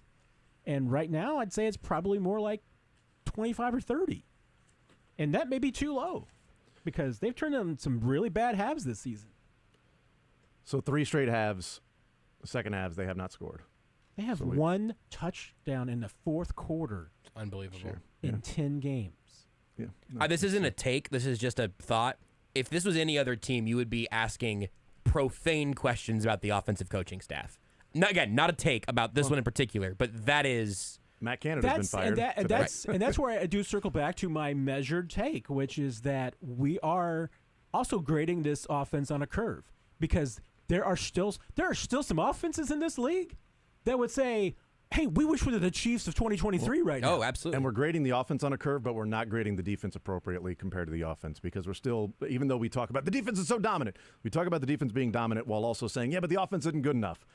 Right, because the defense is so good, they're limiting teams. How could the Chiefs in the postseason with this offense score more than 20 and 20? It's what the Jags and Bengals scored in the AFC playoffs last year. Is this offense good enough to score more than 20 points in the playoffs this year when offenses are down with this defense too? Yes, they played the Eagles where they had to score 38 points. They just played the Eagles where they held them to 21 points. That ain't the same matchup anymore. The best unit on the field last night was the Chiefs' defense. So was this offense good enough to beat the Jags in the divisional round when they won 27-20 with Henne out there? Maybe not. Is the offense good enough to beat the Bengals in that game when it was 23-20 and they had no receivers whatsoever, it felt like, in that game?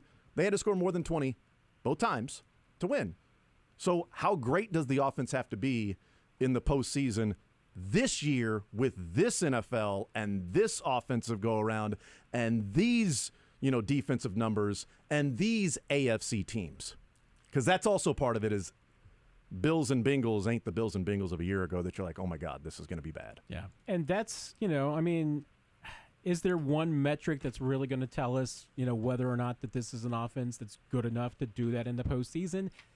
That's complicated. Yeah, because it's not like I can say, hey, if this team, although I will say that if this team were to average 27 points a game over, now the next 8 games, 7 games, final 8 games, even with what they put out there last night, because they're already behind the hole, if they were to do that, I would say, yeah, that's good enough. But I now have doubts about whether that team can do that. If they're going to average 25 points a game, 23 points a game, then no, because my belief is that in a 1 out of 3 chance in the postseason, that's assuming they get the number 1 seed. If you don't get the 1 seed, now you're playing 4 games and you got a 1 out of 4 chance of it not being your day, then yeah, for sure. Last year I would have said the chances of the offense not showing up like 2%. But this year it's a lot higher. If they scored 25 points per game, they'd be 10-0. So they just scored 25 points every game, they'd be 10-0. We'll take a timeout. We'll come back. And I do want to talk about the contender in the AFC that would keep this Chiefs team from heading to Vegas in February. We'll do that next.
wrapping things up with Matt Derrick, unfortunately, because we got Zoom press conferences and everything.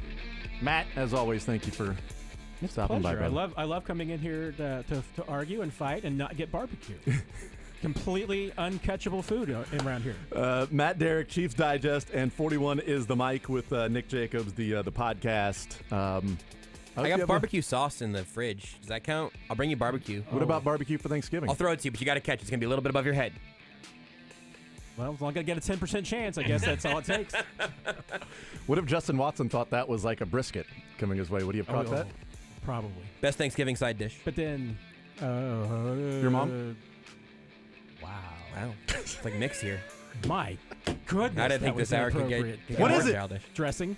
Wow. Oh, same thing. Yeah. Same thing. Good night. Thanks, Matt.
The Zone is presented by Guaranteed Foods, delivering all natural food to Midwestern families since 1958. Enjoy healthier food, more free time, free delivery, and better value. Go to GuaranteedFoods.com.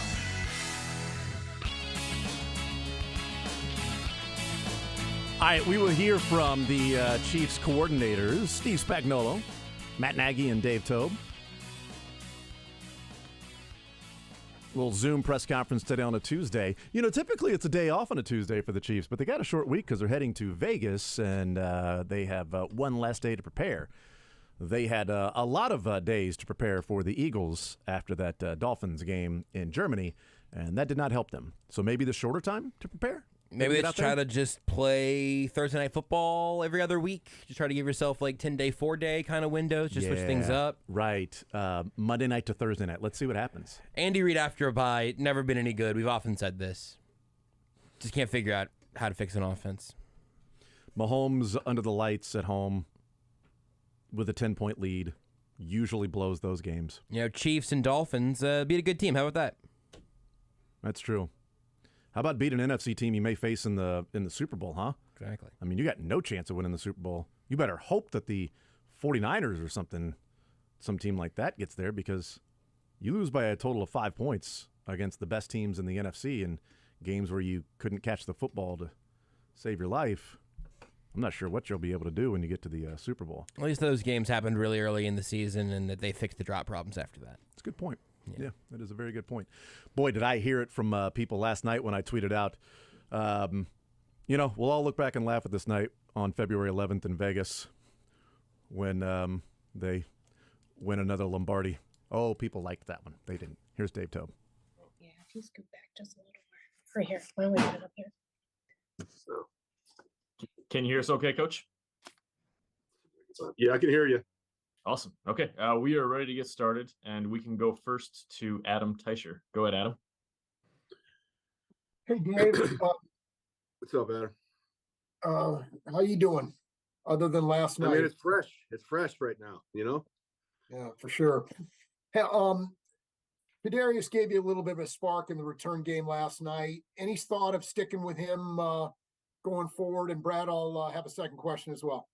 Yeah, we haven't even gotten a report yet from our trainers. You know, it's so early.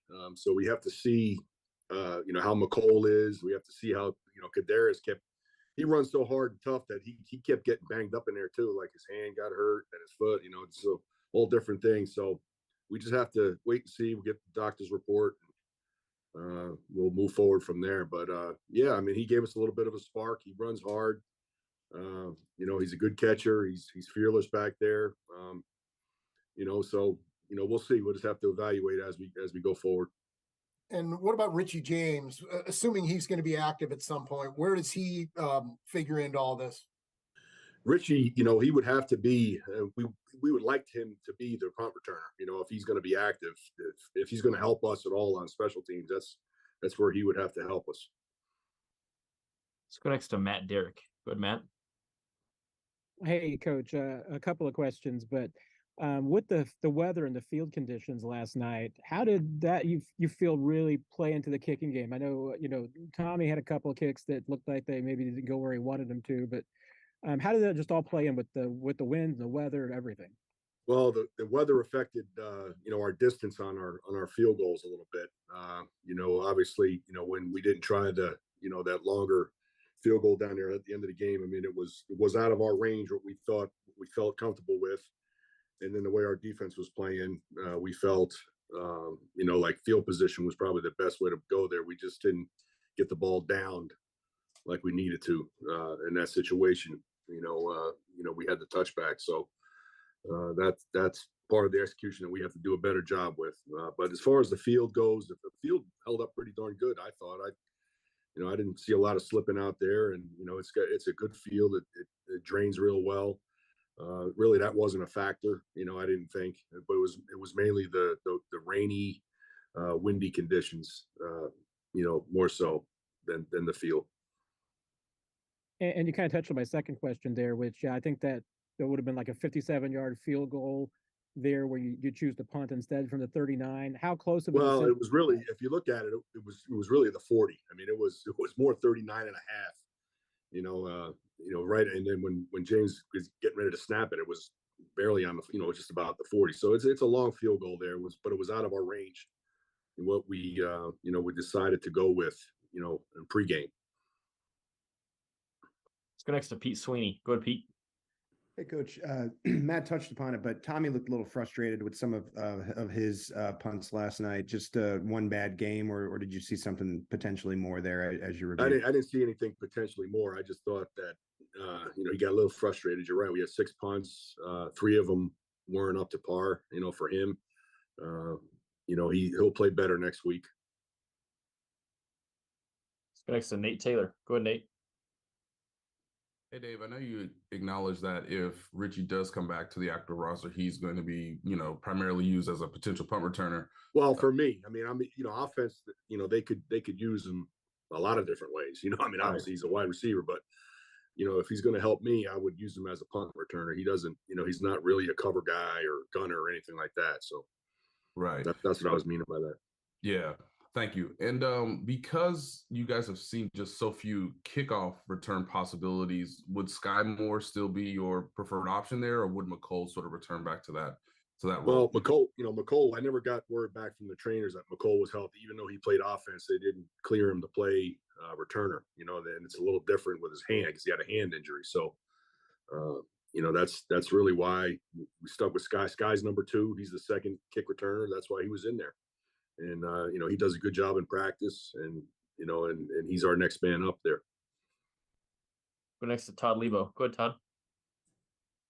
Coach, I know it's a little bit early to ask you about your opponent, but I wonder if you just give a little scouting report about the Raiders. And you guys have been out there enough at that stadium. Any weird things about it or anything you guys have to watch for out there? How it compares to other domes or the field surface or anything? No, I love that stadium. It's awesome. The crowd. It's just it's a cool place to play. But besides that, the Raiders they're a good football team. Right now, we do statistics all year long and we keep track.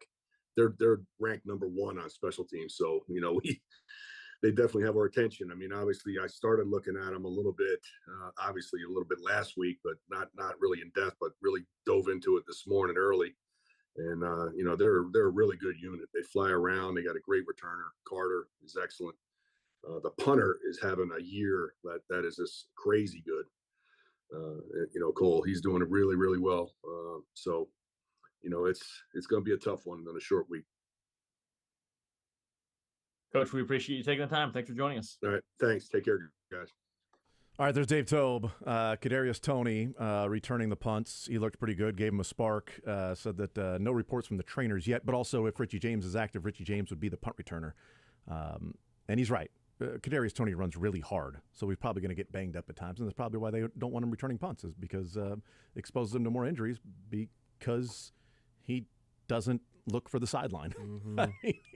He doesn't, and there are things you love about that, but also there are things when it's like, is it worth the extra 2 yards to spin off that guy and take another hit and then get hit from behind and then fall down, as opposed to trying to slide your way through a couple defenders and hit the ground?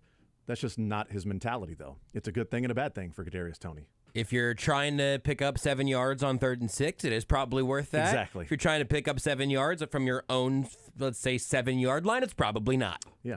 If you're trying to pick up 2 more yards in a punt return when 3 or 4 guys are around you and hitting you, maybe not. But he's got the ability of just sliding off tackles and breaking tackles. That you're talking about punt coverage guys, not linebackers and safeties all over the field that you're trying to break tackles with. You're talking about some wide receivers. You're talking about maybe some tight ends that are out there. And it makes for more likely, if you want to call it that, ability to break a tackle or juke somebody or cut inside and create a lane that didn't seem like it was there. Because that happened a number of times on those punt returns last night where Toney was heading one direction and then he cuts and it's like, oh, yeah, he slid right through a couple defenders where from the view we were looking at, didn't look like there was a lane there. And he found it and he got upfield. And that's one of the great things about Toney that I love watching. If there's going to be a punt returner back there, let it be KT or Joker, whatever we want to call him.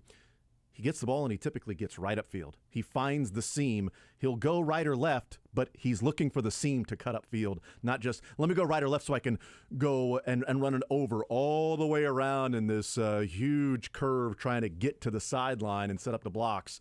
No, I'm going to take a few steps this way and boom. Now I'm going ahead and trying to get upfield. If only he could find some magical, crazy way to get him to use some of those skills on offense. I can hand it to him in the backfield. I do. Here's Spags. Certainly on to the Raiders right now. Disappointed in not winning the game yesterday, but all about the Raiders now. So with that, I'll open it up. Go first to Adam Teicher. Go ahead, Adam. Hey, Steve. Trent McDuffie had quite the game last night. I know you guys liked him when you drafted him, obviously, but are you getting maybe more in him than maybe you anticipated when you drafted him? I don't know. I mean, listen, we had high expectations when we took him, obviously. I think if I'm not mistaken, you'd remember better than me, Adam, but I think we move up to get Trent in that draft, right? Yeah. And I think we were all convicted on what we were getting. What I didn't realize, because at Washington, he did not play a lot inside as a nickel, but I did talk with Jimmy Lake prior to the draft. That was his college coach. And I remember him saying to me, hey, Steve, I know Trent didn't play a lot inside for us. They had another guy that was drafted that played some nickel. I forget his name. But Jimmy Lake said to me, Coach Lake said that he could certainly play inside this. So we always kind of had that in the back of our mind. Now, a year ago, LJ was in there more often. But because we've matched LJ quite a bit with a number one receiver, we needed somebody else to go inside, and Trent's been that guy. And listen, he has excelled in there. I mean, you're talking about a guy that plays inside, he plays outside, we blitz him. We ask him to do a lot of things. And so the first part of that is the mental. And I'm real impressed with that part of that and what he's done. And was happy to see him get a couple of sacks last night, made a good play on a ball that they tried to throw out there. He's just got some really good instincts, and that bodes well when you're playing inside like that. The pass rush part of it, was that maybe more than what you anticipated with him? Probably, because you never really saw it, right? But I think a lot of these guys in the secondary that have been able to, when we do bring them and create pressures, I think a lot of them have watched LJ do it in the past, and I think I know they ask LJ questions. LJ's got a real good feel for. You've seen it before in the past when he comes off the edge and he's got a burst, and Trent has a lot of those same qualities, just a natural knee bender. And he can make that corner. When he got that ball out, it would have been nice to come up with it. But he's got some real good instincts, and it helps in pass rush. Let's go next to Todd Palmer. Go ahead, Todd. Hey, Coach. Speaking of LJ, I just, once again, you guys put him on an elite wide receiver in A.J. Brown, and he rose to the occasion, and he's done well against Tyreek and Justin Jefferson. Safe to say he's going to draw the assignment against Devontae Adams, and what allows him to have success against these elite guys? Yeah, well, listen, we'll find ways to get him on Devontae. It won't be all the time, because sometimes when LJ and Trent are in there, we're okay with them going right and left. So it's not every down. I think one of the biggest thing is LJ is a physical guy. I mean, people keep talking to me about the penalties he's getting. I'm not always concerned about it. He's always working at it. He got one yesterday that he'd like to have back. Sometimes that happens when you're an aggressive press team, but I would never give that up for what he's been giving us in terms of, trying to be aggressive on a top receiver. I just think that's always good for us. And I think he does a nice job with it. The other guys do the same thing. I mean, Trent's been on those guys before, and so hasn't Josh and Jalen. So we'll keep hoping we have some success with it. Go next to Pete Sweeney. Go ahead, Pete. Yeah, I have a follow-up on LJ. I just, in your experience here and in the NFL, just how rare is it to have so much success against guys like Jefferson and Hill and Brown? And then really, like, in the prism of, it's a lot tougher to play defense nowadays than maybe it used to be. Yeah. In terms of the rules and whatnot they talk about. Yeah, that's a really good point, Pete. And yet LJ has found a way to be really effective. I mean, the other thing that happens, and you guys have a keen eye for this stuff, so you see it, but a lot of times LJ will be over there doing his job. It goes unnoticed because the ball doesn't get thrown over there, right? But yet he's taking a guy out that's a prime target. And I've been fortunate in the past to have some guys. Corey Webster, when I was in New York way back, we that playoff run we went on. He ended up on TO and I think Randy Moss, the whole thing. And then way back in Philadelphia, we used to do it a little bit with Troy Vincent. So when you have a guy like that, you certainly want to try to move him around. But again, I go back to Trent. Trent's kind of allowed us to do that with LJ because Trent's able to go inside. So, keep those guys healthy, keep them playing at a high level, and hopefully that'll help us out going forward. Let's go next to Matt Derrick. Go ahead, Matt. Hey, Coach.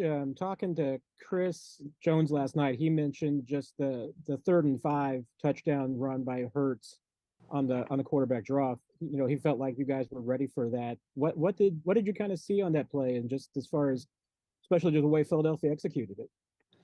Yeah, we had something called that we really thought was going to take that away. We didn't quite execute it the way we had practiced it. It was a different play that they ran than we had practiced, but we felt like we would have had to defend it if we had just done a movement just a little bit different. So that we'd like to have that one back, I think, in the execution of it, because I think we could have denied that. We had planned for them to run those quarterback draws in the red zone there. And now, truth be known, let's say we had stuffed it for a yard or two, they probably would have went for our 4th down, so we would have been dealing with a 4th down play. But give them credit, tip my hat off to that quarterback. He made some plays with his feet, and we just needed to make 1 or 2 more plays, I think, that to get us what I would have tagged a nice defensive win, at least from our standpoint, if we could have kept them under 17 points. But that didn't happen, so we'll just have to find a way to do it this next game.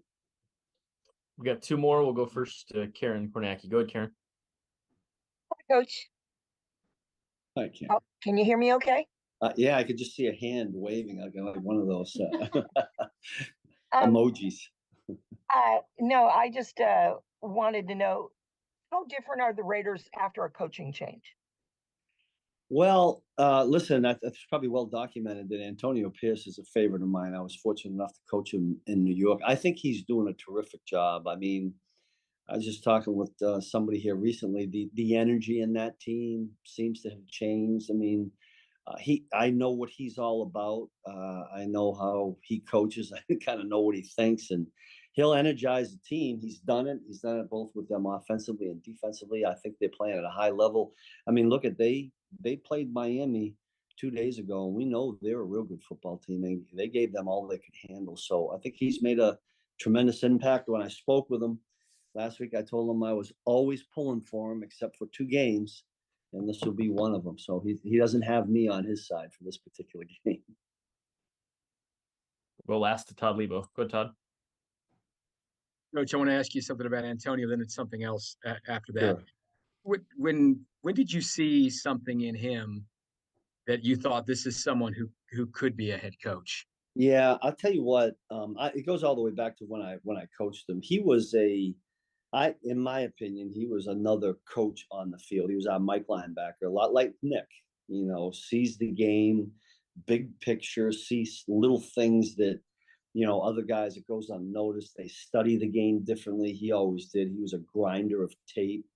And then when he got done playing, and we spoke, I thought he wasn't sure if he wanted to do it. I said, well, go coach high school football for a little while. And, he did that. You guys know he was a head coach out there at Long Beach for 5 years and did a terrific job. And then I had him for 1 year in New York in 2017. He was kind of behind the scenes, but he was always great at grinding tape. And he has a unique way of he can communicate with anybody. He could be in a black tie affair and do great, or he could be on the streets somewhere. And he just has a great way of great in relationships with people in all places, and he can connect people together. He's doing that now out there with the Raiders. And one thing about last night, I remember when we talked last week, it was trying to keep Philly out of those 3rd and 1s and 4th and 1s where they could run. And you guys did a really nice job of doing that in the first half. Just wonder how much of a game changer that was for you when they got in those situations to not be able to stop that play. Yeah. Well, we knew it was going to be, listen, their rate of success has been high on that. And we knew if we ended up in that, it'd be tough. And it was. I think they might end up in 3 of them. I know one was on the 1 yard line. And we didn't want to be on the 1 yard line. We needed to make a better play or a better defensive call in that particular situation. But I give them credit. I mean, they were resilient. I mean, we had played some really good downs of defensive football early, and yet they kept grinding away. And when you get in that position, you need to step your game up as a unit and hopefully slam the door a little bit. We didn't do that. They made a play, and it ended up the way that it did. But we'll move on to the next one, and I know our guys will rally around that. Coach, thanks. We appreciate the time. Thanks okay, all good. Thank you. Yep. All right, there's Steve Spagnuolo. His defense is pretty phenomenal, and he wishes he could have a couple of those back. Interesting, you said on that 3rd and 5 from the 10-yard line, the touchdown when the Chiefs were up 17-7, the Jalen Hurts quarterback keeper saying that they had a call on for that particular play. They had practiced it. The Eagles ran it a little bit different than they were expecting, but he felt like they had somebody there, and he said he'd like to have that one back, just the way that it was played. And Drew Tranquill blitzed. I don't know if he blitzed through the wrong gap or not, or whatever it might be, but so that was the call, and he feels like maybe a guy was maybe in just a different spot. They had the perfect call for that because they expected that to be for them to do a quarterback keeper there. That's a coach saying we had the right call when somebody messed up, which is a fair and reasonable explanation. Coaches don't say that all that often. Maybe defensive coaches do more. Spags is very honest, and that's just what happened there. And also saying the Eagles ran it a little bit different than we were expecting. So maybe there's, Nick Sirianni and Joe Johnson, the adjustment they might have made for a little tweak of, hey, this is an unscouted look. We haven't shown this part of a quarterback run down at the, inside the red zone or anything like that. But also, it's part of execution. Yes. Here's the call. Here's the scheme. Put you guys out there. This is what we practice. This is what you do. And the Eagles made some pretty damn good blocks. I mean, Derek Nottie was 7 yards down the field. I mean, so, and there were a lot of things on that play. It wasn't just Derek Nottie, by the way. I'm just saying as an example, like there's execution that comes along with it. Drew Tranquill took Chris Jones out. Like Drew Tranquill got blocked and Chris Jones was unblocked. And so Chris Jones was trying to close down, but Tranquill got pushed out of the way. And it was a great block. And then Chris Jones is then taken out of the play because of that. And again, it was a great call because had the Eagles ran it to the left, I think the Chiefs blow it up. But they ran it to the right, and they had a lane to go through, and Willie Gay had the short zone to his right, and so he wasn't able to get over there in time to stop that because he had the wide receiver out there in case the wide receiver was going to run a quick slant. That was where Willie Gay was supposed to be. Sometimes the other team executes. They get paid a lot of money too, and that offensive line is damn good. And this is the time when a top-tier defense, the number 1 seed in the NFC, put up 21 points and 238 total yards. Yeah. And not that it's, look, Spags is going to talk about the things the defense didn't do well enough, all of that, but we just have to keep recalibrating to, well, this defense did almost everything. Yeah. And they needed to do literally everything. They needed to score themselves to actually win this football game. Is this the inverse of the 2018 squad where the defense couldn't really get a stop and the offense was just doing everything to try to, carry the team to victory? That this is where the offense can't get enough points and the defense is trying to do everything to carry this team to victory. And I would just much rather have, I mean, it's unfortunate. I'd much rather have the offensive side to feel like you're always in a game because you can score. You can erase deficits like that and have your defense luck into a stop. The inverse is harder. It's harder for your offense to luck into a hot quarter. They've only lucked into a fourth quarter touchdown once. What was that fourth quarter touchdown? I don't remember. I will work on it. I don't think it was the Lions, right? Yeah. Here's Matt Nagy. We'll ask him. Perfect. We'll kick it off with Adam Teicher. Go ahead, Adam. Hey, Matt. You sort of knew this was going to be a season of development for a lot of your wide receivers, just given the youth. But it seems like maybe that process is going a little slower than everybody hoped. Is there reasons for that? Maybe why this group hasn't developed quite as quickly as everybody wanted? And Brad, I'll have a second question as well. Sure. You know what, Adam, I think that, as we go through this process and we go through this year of building this offense and like we've been talking about all year, what guys do well and what their strengths and weaknesses are.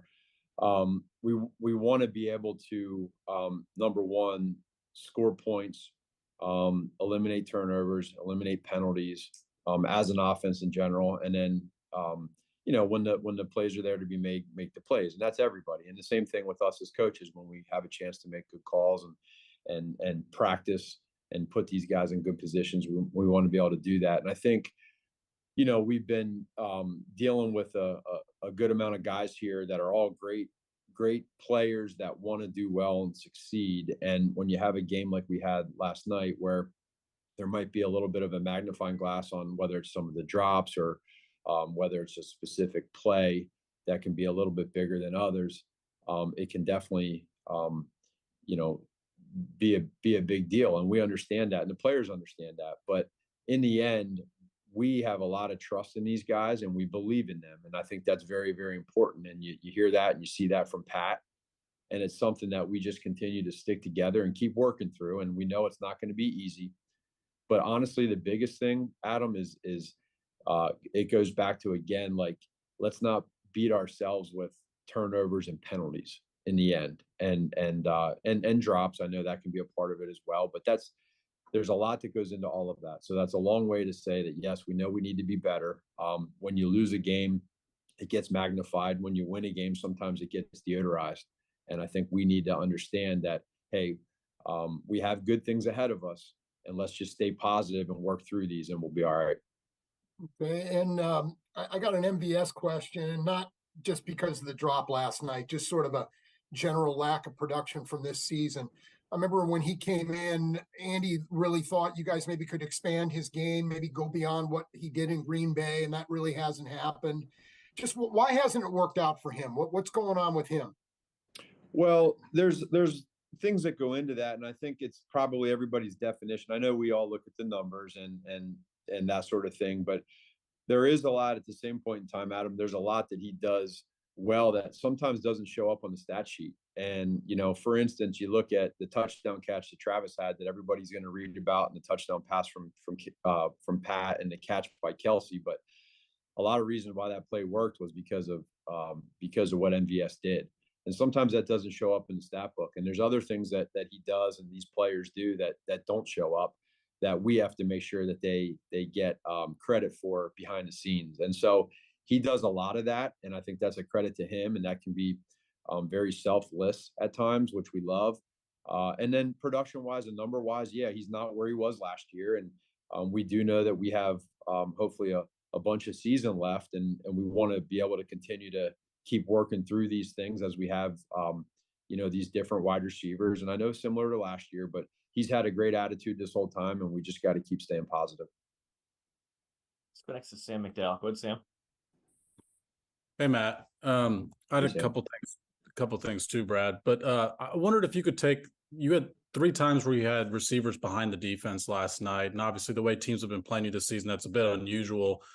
I know the last one MVS dropped, but I wonder if you could take through the first 2, one to Justin Watson, where it seemed like he was maybe running a post and Patrick threw more of a go ball, and then also the one to MVS midway through the third quarter, just what you saw in those 2 plays.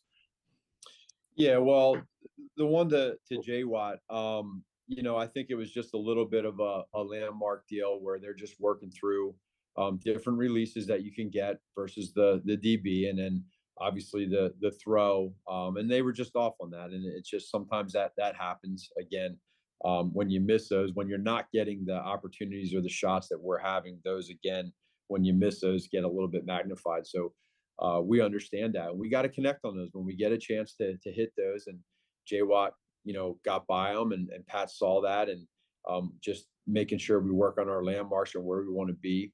That was that one. And then the one you're talking about with Quez, are you talking about the one at the end? No, I'm talking about the one midway through the third quarter where he's down on, I guess it's the east sideline. It looks like he's more bending on a route, a corner route towards the sideline about the. Oh yeah.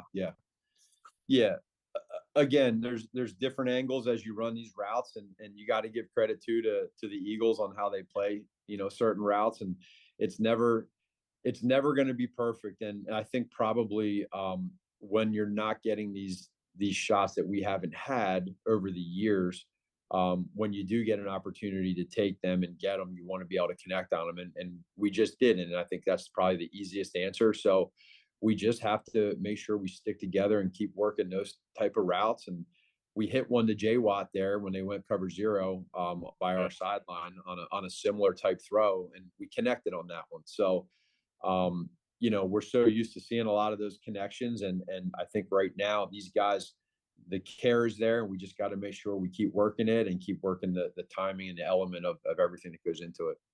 And the last one I had was about Rashid. I mean, I know earlier in the season, I think it was the preseason where Brett said he was more of a package player to open the season as you guys were trying to get him educated on the full offense. Is he still that? Or is his playing time still affected by, putting him in the strengths of what he knows right now? Not necessarily. I think he's done a good job of being able to show us that he can do more. And taking the time throughout the week to understand certain route concepts. We know what he can do with the football in his hand. We saw that yesterday a few times, and he's a physical runner and he has strong hands. Now I think you're noticing that some of his snaps are going up slightly as far as his percentages of snaps. And we want to continue to do that. That's the part of development that in the trust factor, which is real. And the more we can get of that, I think the better we will be, because he's a very good football player. And so I think you're right. He is growing, but it'll be in increments, and we like the path he's on right now. Let's go next to Pete Sweeney. Go ahead, Pete. Yeah, kind of a follow-up to Sam on the wide receiver playtime percentages. Watson led last night, and Moore's been kind of up and down. Marquez was a little bit lower than usual. It's just game by game, it seems to be very different. Is that game plan specific, or do you feel like you guys at this stage are still kind of evaluating like who the top receivers in this thing can be, or is it like kind of a mixture of both? I just was curious about that. Yeah, it's probably a mixture of both, Pete. It's one where maybe one game, based off of what we think personnel wise we want to do or not do.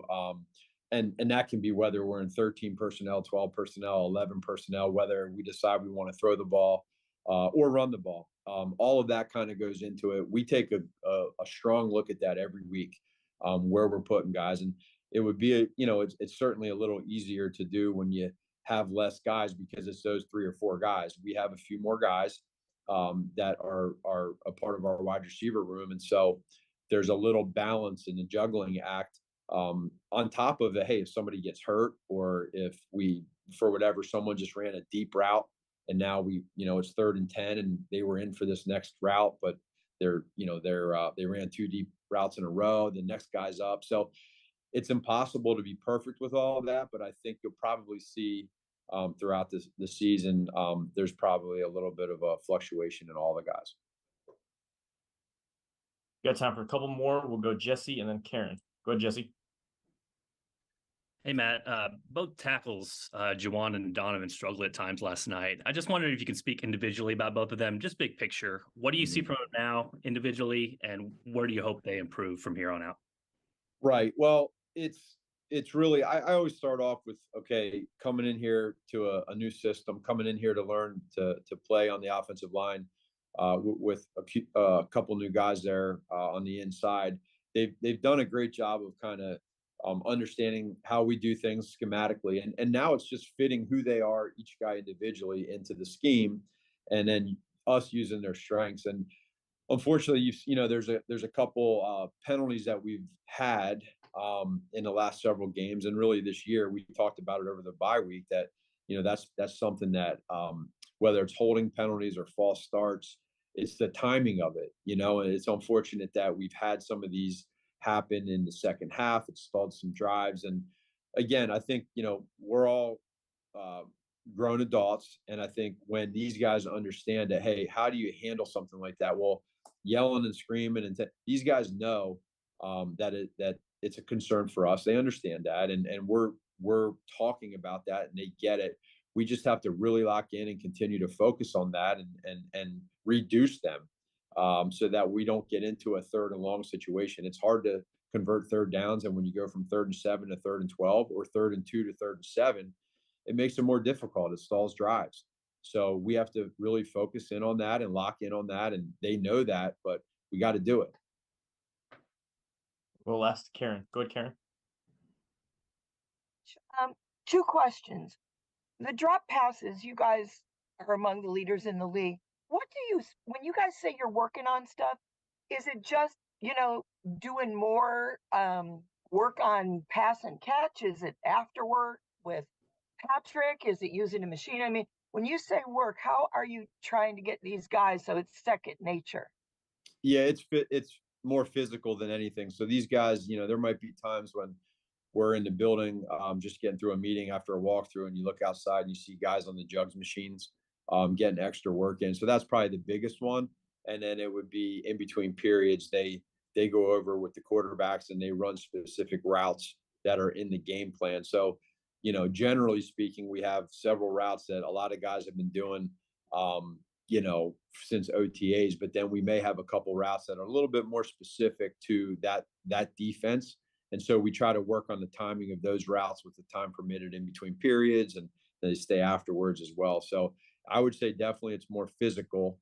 The mental side of it is understanding and just looking at the scheme of where you're going to be at, but physically getting those throws from Patrick is where they get that extra work in between periods. And then those guys on their own, you'll see they're outside more so on the jugs when Patrick's not out there.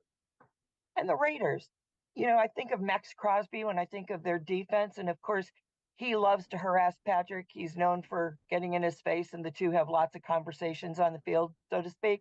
What do you see as the Raiders overall as a defense? And is he the guy that, gets that fire going for them? Without a doubt. I mean, this guy, as a defensive player, is one of the better ones that have played in a long time. I mean, he's relentless. He's just ruthless. I mean, he is all over the place all the time.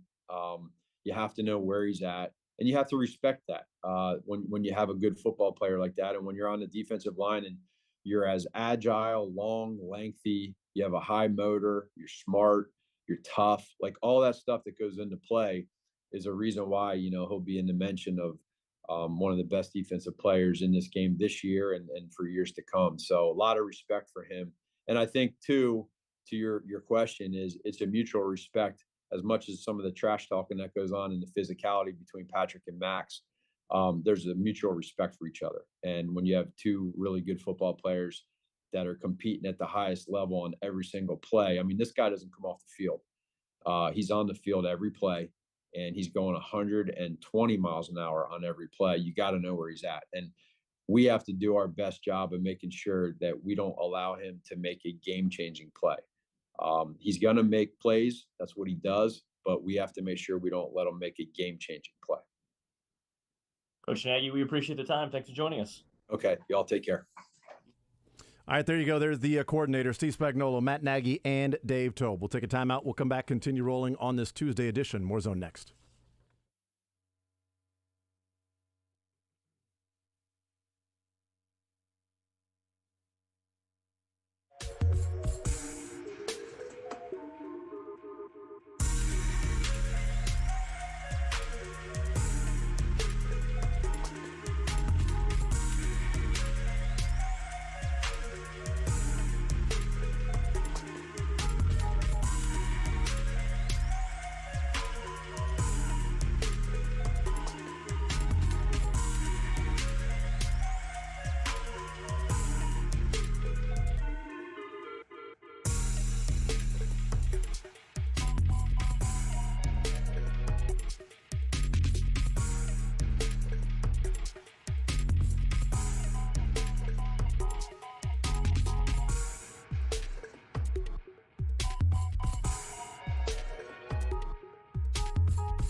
All right, we'll continue right here on Sports Radio 810 WHB. Jason Anderson with you, Josh Brisco, Dylan Michaels. Got into a lot of stuff throughout the show today, as you would expect. There's been a lot of stuff to talk about and discuss. And we heard from the coordinators for the Chiefs. And, little interesting NFL news. I don't know if you're seeing this, but the Colts are releasing Darius Leonard, Shaq Leonard. That's actually not a surprise. It's his whole season. The arc that's been on has been kind of wild. Are they releasing Michael Pittman Jr.? That's my immediate thought was like, oh, Shaq Leonard. That'd be the Chiefs don't really need that. Should they cut a receiver? What about him? The Bengals might as well just release T. Higgins. I mean, what's the point? Yeah, they're tanking. You said they're tanking. Just get that money off the books. Someone will claim them. This is a great take. Cut the take. umbilical cord and move on, man. Yep, time to move on. Enough with it, okay? Great point. Get to the next segment of this regime with Joe Burrow. I looked at the numbers this morning. Chiefs still the favorites to win the AFC. They're plus 225. Ravens are plus 360. Dolphins plus 360. Ravens and Dolphins tied at DraftKings. And then the Jags are plus 800. Bills plus 1,400, and on and on and on and on. I bring that up because, looking at last night's game and the immediate reaction of, oh, this team sucks, and they can't catch the ball, and the wide receivers are going to kill them, and, there's no chance they're going to get out of the AFC now because of the Bengals with Jake O'Connell, Donnelly, Downing. Whatever. Well, there's one of these guys is the Raiders. One of these guys, Zach Wilson, Boyle. Start calling him Andy Dalton. That's great. The Bills and their defense that is doing what they're doing and turning the ball over a lot on offense. Is it the Houston Texans with the rookie C.J. Stroud? The Miami Dolphins that we just saw what the Chiefs did against Miami in a neutral site? The Jags, what we saw what the Chiefs did against the Jags already on the road? No, it's the Ravens. Mm-hmm. That's the team. It's the Ravens. That's the one. That's the one the Chiefs should be worried about is the Ravens. They have the number 1 seed right now only because they have not had a bye week yet. And we'll see. They go to L.A. this weekend. Maybe they lose to the Chargers. Chargers are certainly capable of beating them. But here's my point on the Ravens. We are so very close to the situation with the Chiefs, and we see the Chiefs, and we talk about the Chiefs, and we see the wins and the losses for the Chiefs and some of the struggles and some of the issues that go along with the Chiefs this year. And we look at it and we go, can't catch the ball. Last night I had tweeted out that I'm like, we'll look back on this on February 11th when the Chiefs are holding the Lombardi Trophy and laugh. And then next year at this time, we'll forget about that and be in the same position again, complaining about something going on in a Chiefs loss. And the obvious reaction was, no chance, not going to win. Laughs, things like that. Keep in mind, a year or two ago, when Mick Schaefer tweeted out that he would guarantee the Chiefs would play 2 games in January, and people said absolutely they won't even play 1, and they had 2 regular season games scheduled. There's some overreactions. That's a good point. But I saw a number of they won't get past the Ravens will destroy this team. The Ravens lost to the Colts at home. They lost to the Browns with a broken elbow or shoulder Deshaun Watson at home, and they lost at Pittsburgh on the road. They gave up 33 points against a broken shoulder Deshaun Watson. They scored 19 points against the Colts and 10 points against the Steelers. They gave up 16 points to the Browns in the final 9 minutes, including a pick 6. Baltimore's final touchdown to get to 31 came on a muffed punt in which their drive started at the 12-yard line. Indianapolis, they were up 3 with 1:40 to play. Colts get to field goal. 1:02 to play. Ravens couldn't get the field goal at the end of the game. They had a minute to go. Couldn't get in field goal range to take the lead. Goes into overtime. Indianapolis went 3 and out. Ravens got the ball at midfield. They went 3 and out. Colts then went for it on 4th down at midfield and didn't get it. Ravens got the ball at midfield again. 4 plays, turnover on downs. Colts went and kicked a field goal. Against the Steelers, 4th quarter, they're up 10-3. 3 and out, blocked punt, safety. Pittsburgh then goes 49 yards, kicks a field goal. All of a sudden, it's 10-8. Baltimore, 7 minutes to play. 3 and out, punt, muff, 1st and goal. They get the ball at 7-yard line, throw an interception. Pittsburgh down 10-8, goes 80 yards, scores a touchdown. Baltimore, 1:17 to play. Lamar Jackson fumbles. Pittsburgh's kneeling. And they get called for an illegal formation that stops the clock. It makes Pittsburgh kick a field goal instead of just taking the knees. So Baltimore gets the ball back with 50 seconds at their own 25, 4 plays, turnover. That's your champion? Like, honestly, we know the Chiefs have issues, but that's the one that's going to destroy the Chiefs? That's the one that people should be going, well, the way the Chiefs are playing right now, they're not going to get past the Ravens. Really? I don't remember the Chiefs losing at home to the Colts. They lost to the Broncos. Broncos a little bit different now. They didn't lose at home to the Cleveland Browns with the broken shoulder, Deshaun Watson. They didn't score 10 points against the Pittsburgh Steelers. I mean, if the Chiefs did that, it might be different. They lost to the two of the three teams in the NFC that'll be playing in Vegas in the Super Bowl by 1 point, by 4 points. 4 points, in which they led in both games. They may lose to the Ravens in the playoffs. They may lose to another team in the playoffs. Who knows? I think the Bills are the best odds there because some Josh Allen magic for 3 games. Right. Sure. 14-1, you said? But what have the Ravens done that you look at and go, yeah, the Chiefs can't beat that? We They also don't have Mark Andrews right, anymore. we haven't actually seen a defense game plan for them without Mark Andrews Yeah. yet. I mean, that's also a huge Those deal. 3 games were with Mark Andrews. And I don't know where the Ravens are going to be, but I can tell you this. They're not going to be a 3-loss team entering the playoffs. They're going to the Chargers. Then they get the bye. Then they got the Rams at home. Then they go to Jacksonville, go to San Francisco, play Miami at home and Pittsburgh at home. Those teams have a combined record of 35-25. That is an average of a 10-7 team. And a bunch of those losses are coming from a Rams team that is starting to get its juice back a little bit. And the Chiefs, the rest of the way, have teams that are combined 31-42, which is roughly the equivalent of a 7-10 team the rest of the way. The Chiefs don't play a playoff game, a playoff team the rest of the way. Unless it's Buffalo. Yep. And they get Buffalo at home. So the Chiefs very well could be 14-3. I don't think the Ravens will be 14-3. And we'll see what they look like without Mark Andrews. And also, is Lamar going to be fully healthy come playoff time? So, yeah, that ain't the team that I'm looking at and going, well, Chiefs didn't beat the Eagles, the favorite in the NFC, to win the conference because they turned the ball over twice in the red zone and had drop passes. No chance against the Ravens. Yeah, you take the Ravens. You go ahead and do that. And all the history that they have of coming through late in the season and in the postseason. And their inability to win those games.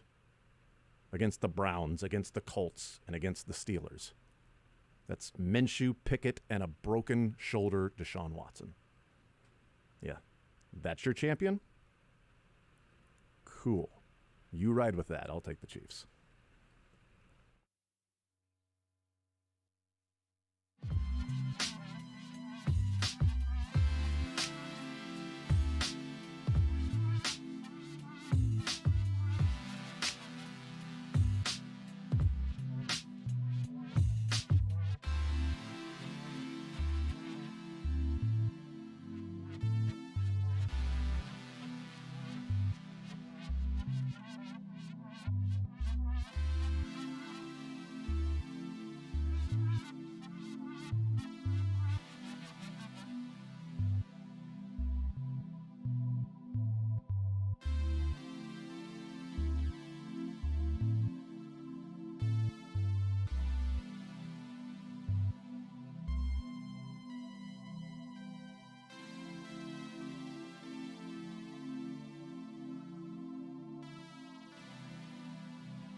delivering all natural food to Midwestern families since 1958.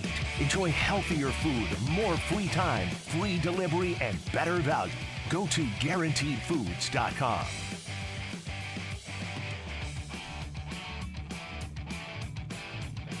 All right, we continue right here on Sports Radio 810 WHB. Jason Anderson with you, Josh Brisco, Dylan Michaels. We head up until 2 o'clock.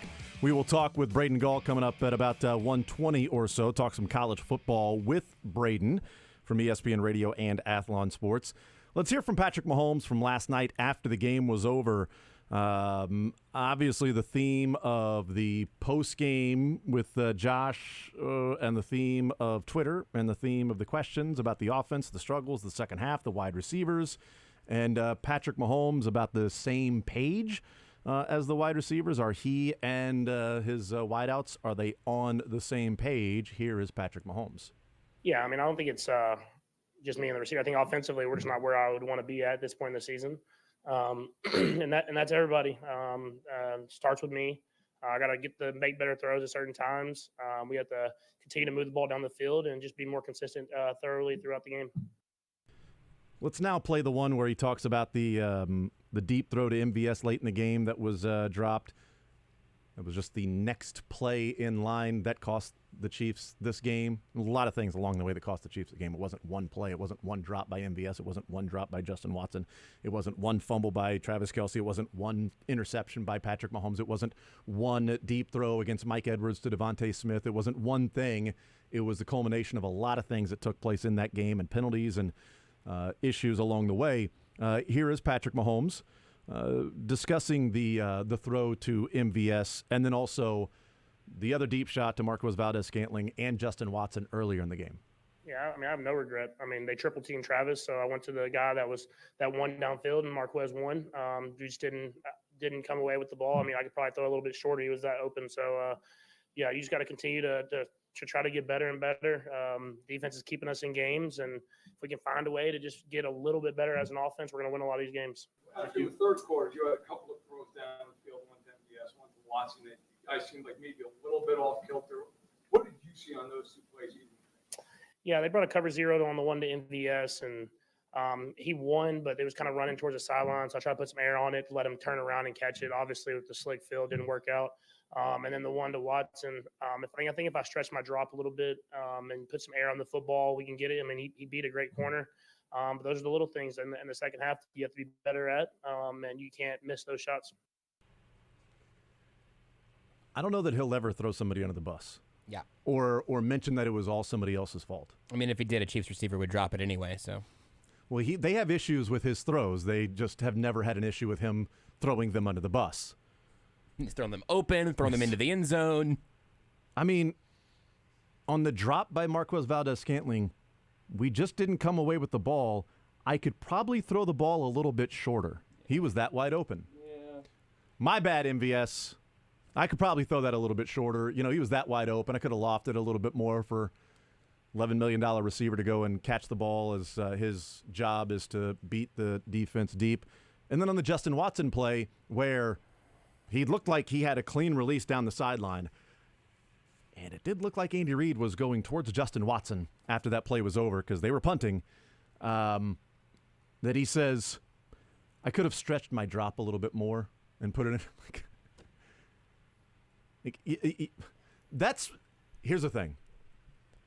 I think that's an issue if he really does believe that. Oh, I don't even think that's a consideration. Yeah. But yeah. But, I mean, if he really actually believed, like, I could have done this or I could have done that. Like, No. You don't have to be Superman. You don't let Batman from time to time do it. Let the Hulk come in from time to time, okay? You don't have to be the lone superhero out there on the field. And I don't want him going about, well, I should have thrown it higher to him. That's my bad, MVS. Or, man, if I'd have just, next time I'm going to stretch my drop even more in that exact situation. Well, how do you know Justin Watson's going to do the same thing? Yeah. When he says he stretches his drop more, I think that's because then he would see that Watson was curling it to the post instead of just, I didn't get deep enough in my drop when I threw it. I threw it to where he should have been. That's right. But if I stretch my drop a little bit more because he had won against a great corner, credit Justin Watson for winning. I mean, you guys say he can't get open. That guy got open. I just think that is Mahomes. I think he 10% believes it, right? I think there's truth in it. It's funny because dead serious. Like, answer this as close as you can.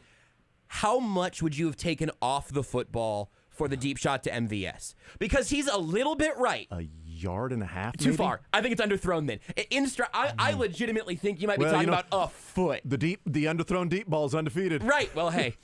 But you don't have to catch it. You can just get penalized against the defense. You don't actually have to catch the football. That might be the play. You'd also have to come back and fight for the football, which is what MVS didn't do a couple weeks ago. So that's anyway, fair too. But anyway. But I think there's a kernel of truth because I think he is very critical, and that's your quarterback has to do that. Throwing a receiver under the bus publicly doesn't do any good. It doesn't make me feel any better to hear Mahomes throw himself under the bus. Yeah. But if that ball is 6 inches overthrown, or if the ball is out of his hand a nanosecond slower, allowing him to see how Watson is reading it, maybe both of those plays are converted.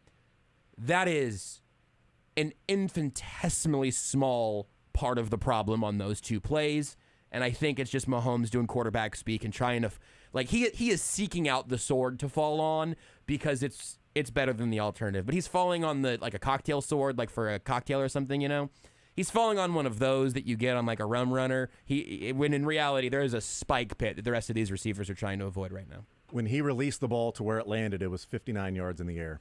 And we're talking about maybe a yard shorter. That would have been a perfect throw. Like, really? I could have thrown it a little bit, really? You threw the ball 59 yards in the air, and it hit the dude in his hands. He wasn't diving in his hands. Right. And he also didn't really keep up the same stride pace. He kind of just launched at the end. It was, I don't know, it was weird. MVS has some weird habits for a guy where that is like the calling card. Yeah. My other sort of bigger takeaway to this, and then we'll talk some college football and go with, Thank God. Talk with Braden Gall. And we'll get into this more this week, I think, because I think this is one of the takeaways from the game. For how long we've been talking about the Chiefs can't get the deep shots. The defense is playing the shells, the two deeps. They're keeping everything underneath. Take what the defense gives you. Why can't they run the ball against those lighter boxes? Yeah, you've got the numbers. Run the ball, so you can get them out of that deep coverage. You can force them up to stop the run. They ran the ball against the lighter boxes really effectively. And the Eagles came up to try to put more emphasis on the run, and they still missed the deep shots. That's right. That's the really concerning part, because it's one thing to say they're just not letting you have it. They're not giving up those deep shots. You're not going to they're not going to get beat over the top with this team. You've got to run it and run it and run it and force them eventually, and maybe then they'll come out of that defense, but they're still going to make you drive the field 10, 11 plays. They got 3 chances where guys were open and won. They went 0 for 3 on balls that were over a cornerback's head, in which the Eagles were saying, we're not letting you either run the ball or throw it short to Kelsey for 10 or 15 yards, and we'll get beat by MVS. We'll take that chance rather than you picking up 7 or 8 yards on the ground each time. They did the thing that we were wondering if they could do to open up the thing that we were wondering if they were unable to do because of the defense, and they still didn't do it. That's probably the bigger concern moving forward, because that carrot's no longer out there. Like, if you could just run it, that opens that thing up. They did it, and they didn't do it. Braden Gall next.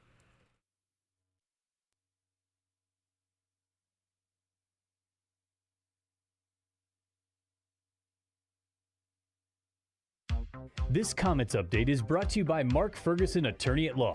We know that mistakes or lapses in judgment happen. When you find yourself...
up with our college football insider, Braden Gall. Nobody cares. Now in the zone with Jason Anderson on Sports Radio 810 WHB. Everyone has their own taste, and mine is just better. Brought to you by Missouri Farm Bureau Insurance. Whatever you do, if you're a Missourian, we're for you.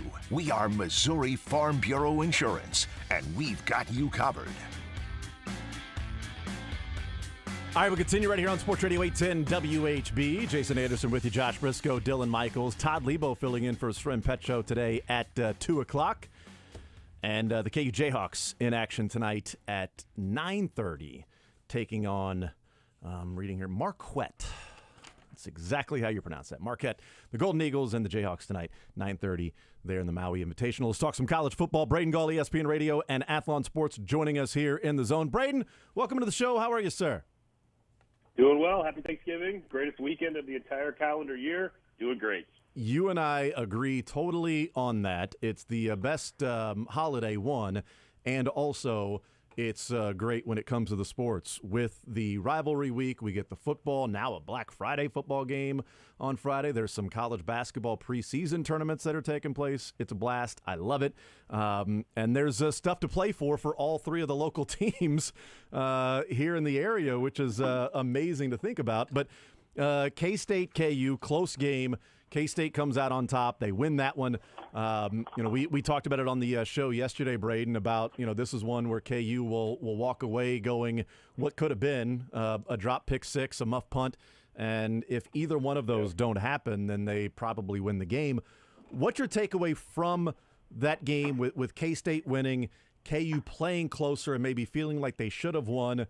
And the question we posed yesterday was, the gap that's been there for KU K-State. Is it closing? Is it closed based on what we saw over the last couple of years from a 20-point game down to KU feeling like they may have let one slip away?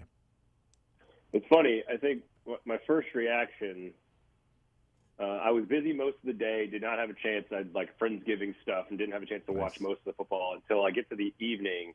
And then I get to sit down with my 4-box, and I'm going Texas, Iowa State. I'm going Kansas, Kansas State. You got Missouri and Florida playing in that crazy game, and you got Washington and Oregon State. I'm like, oh, thank God all the good games happened at the same time when I was free. But the gap is what I thought about Saturday night when I'm sitting down watching is like you've got the defending champions with an established coach and a brand and a team on its third quarterback that looks like they're pretty competitive. And so I think number one, the way you put it is kind of how I thought about it even on Saturday evening is, man, these guys are playing way over their heads. Give them a ton of credit for what they're doing. I had Kansas State minus like 7.5, like as a gambler this weekend. So obviously I was wrong. I thought it was a bad spot for Kansas from an emotion standpoint, like an exhale kind of situation, right? And I thought they deserve a ton of credit for what they almost accomplished, I guess is what I'm saying.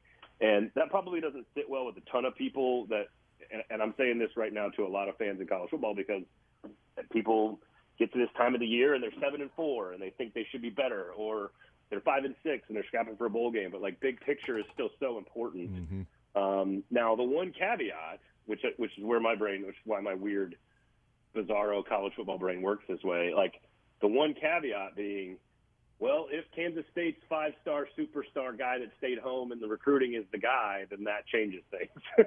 So yeah, I think that's there's a collection of schools. Most of upper middle class college football schools are what I would call Michael Vick schools. And if they have a Michael Vick type of difference maker, they can do special things. I mean, Michael Bishop might count as that. Todd Reesing might count as that. Russell Wilson for Wisconsin, or maybe Brock Purdy for Iowa State. Like got when you have sort of like a transcendent talent at quarterback, and none of those guys are as good as Michael Vick, but you get what I'm saying. Yeah. And if Kansas State has found their version of that for the long term, then that's more of a big picture, 2 or 3 year looking at the program. That could be the difference. Otherwise, I think the gap analogy is the exact right one. You've got a program that's largely been a conference championship contender for 30 years. I mean, going back since the late 90s, outside of Ron Prince. Yeah, a couple seasons here, there sprinkled in. Yeah, they've been largely I mean, not just a conference contender, but like significantly better than Kansas football for almost all of that. And so I think as long as you can keep both those coaches there for, let's say, the next 5 years, yeah, I think the gap is closed for sure, and it's probably going to stay closed, unless, with the one caveat being, unless there is an elite quarterback. Although great news, of course, with Daniels coming back for Kansas next year, which is awesome. It's a great story for the area. You know, it's funny that the conversation of the gap closing or closed and the nuance and I mean, just whether that is if that is a differentiating analysis even worth making, to that minuscule, is it even worth having that discussion? But I bring that up because yesterday maybe I was a prisoner of the moment after the game was over, and I'm like, man, the way KU played, I thought K-State, they took the ball down the field, they scored. KU went 3 and out. K-State got the ball right back, made it to midfield pretty easy. I'm like, this thing's going to be over quickly, and K-State's going to just announce their dominance and that they're, KU, keep trying. And a couple of years, we'll see what you do. But the way KU bounced back and played and took complete control of that game, maybe it was a prisoner of the moment. And I'm like, you know what? I think the gap is closed. And it's one thing I talked about. Yeah, it's all coaching. Right, and it's one thing I talked about yesterday. But I am willing to walk it back a little bit. The gap is closing as opposed to the gap being closed, because I feel like, again, it's the nuanced discussion of, well, if the gap is closed, then therefore KU and K-State are on the exact same level, as opposed to me saying, well, the gap is closed as in, like, I don't see this Grand Canyon there anymore. I see two teams that belonged on the field together on Saturday.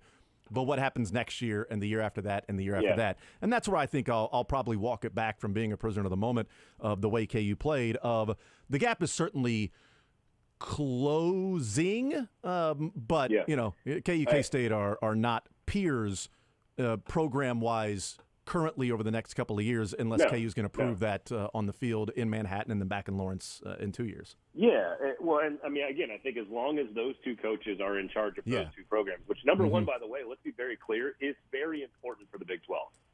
Like as a development, as far as developments go, like let's say like Arizona being good all of a sudden is important for the Big 12. Arizona State with Kenny Dillingham, if he's the right coach there and Jed Fish is the right coach, having two good Arizona schools, two good Kansas schools, like that is really important for the Big 12 moving forward.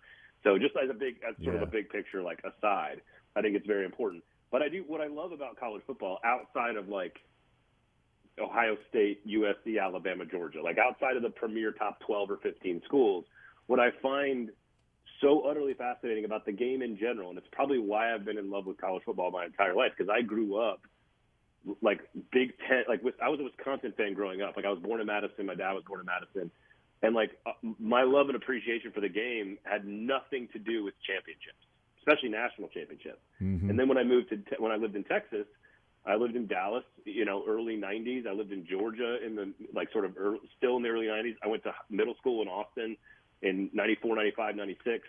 So the formation of the Big 12. And then I remember James Brown in Texas in the big, it was those things. It was all the weird oddities of the game. Ron Dane fumbling against Northwestern in 19, those are the things that made the game special. And a long-winded way, of course, of saying context and nuance in program analysis and coaching analysis and where you are as a program, what's your trajectory, it's so complicated and it's so different from place to place. Again, I'll go back to, Kentucky and Louisville very well. They're going to play a very big game this weekend. Louisville, all of a sudden, in year one with Jeff Brom, is surging into a potential playoff situation. I don't think they're good enough to get there, but hypothetically, they still have a chance. Whereas Kentucky, Mark Stoops is the most successful coach in the history of the program by a country mile, has, outside of COVID, has 7 straight winning seasons at Kentucky, which is completely bonkers if you think about Kentucky football. And the fans, if they lose this weekend to Louisville, are going to be kind of bummed and upset about a 6-6 season. And I would argue that's Kentucky fans being spoiled. Like Iowa State fans sometimes, right now, Matt Campbell is so good, he's almost got to the point where you have to reinvent yourself, and I find how to analyze these jobs. Looking at, somebody asked me, if Chip Kelly leaves UCLA, would he want the Arkansas job or the Mississippi State job or hire him at Texas A&M? And I'm like, no. Would so-and-so want the UCLA job? And I'm like, UCLA is a tough job. Here's why. It's all this context. The stadium's 45 minutes from campus, and they have a major financial problem right now, and the fans don't invest in football the way other fan bases do. But there's a pretty good recruiting base, and every single school has a different dossier, has a different sort of resume that is like inherent to its school. For example, I say this to people all the time. Like, Jack Trice Stadium is wildly underrated, just in general. It's very underrated from like a national perspective of like how loud it can get, how crazy the fans are. Like, nobody in their right mind thinks of Iowa State as like, oh, one of the better atmospheres in college football. Not even like top 35 if people are rattling off names. But it's a very good place to watch a game, just objectively. And so I think those are the kinds of things about Kansas and about Kansas State and about some of these other future Big 12 schools, Oklahoma State.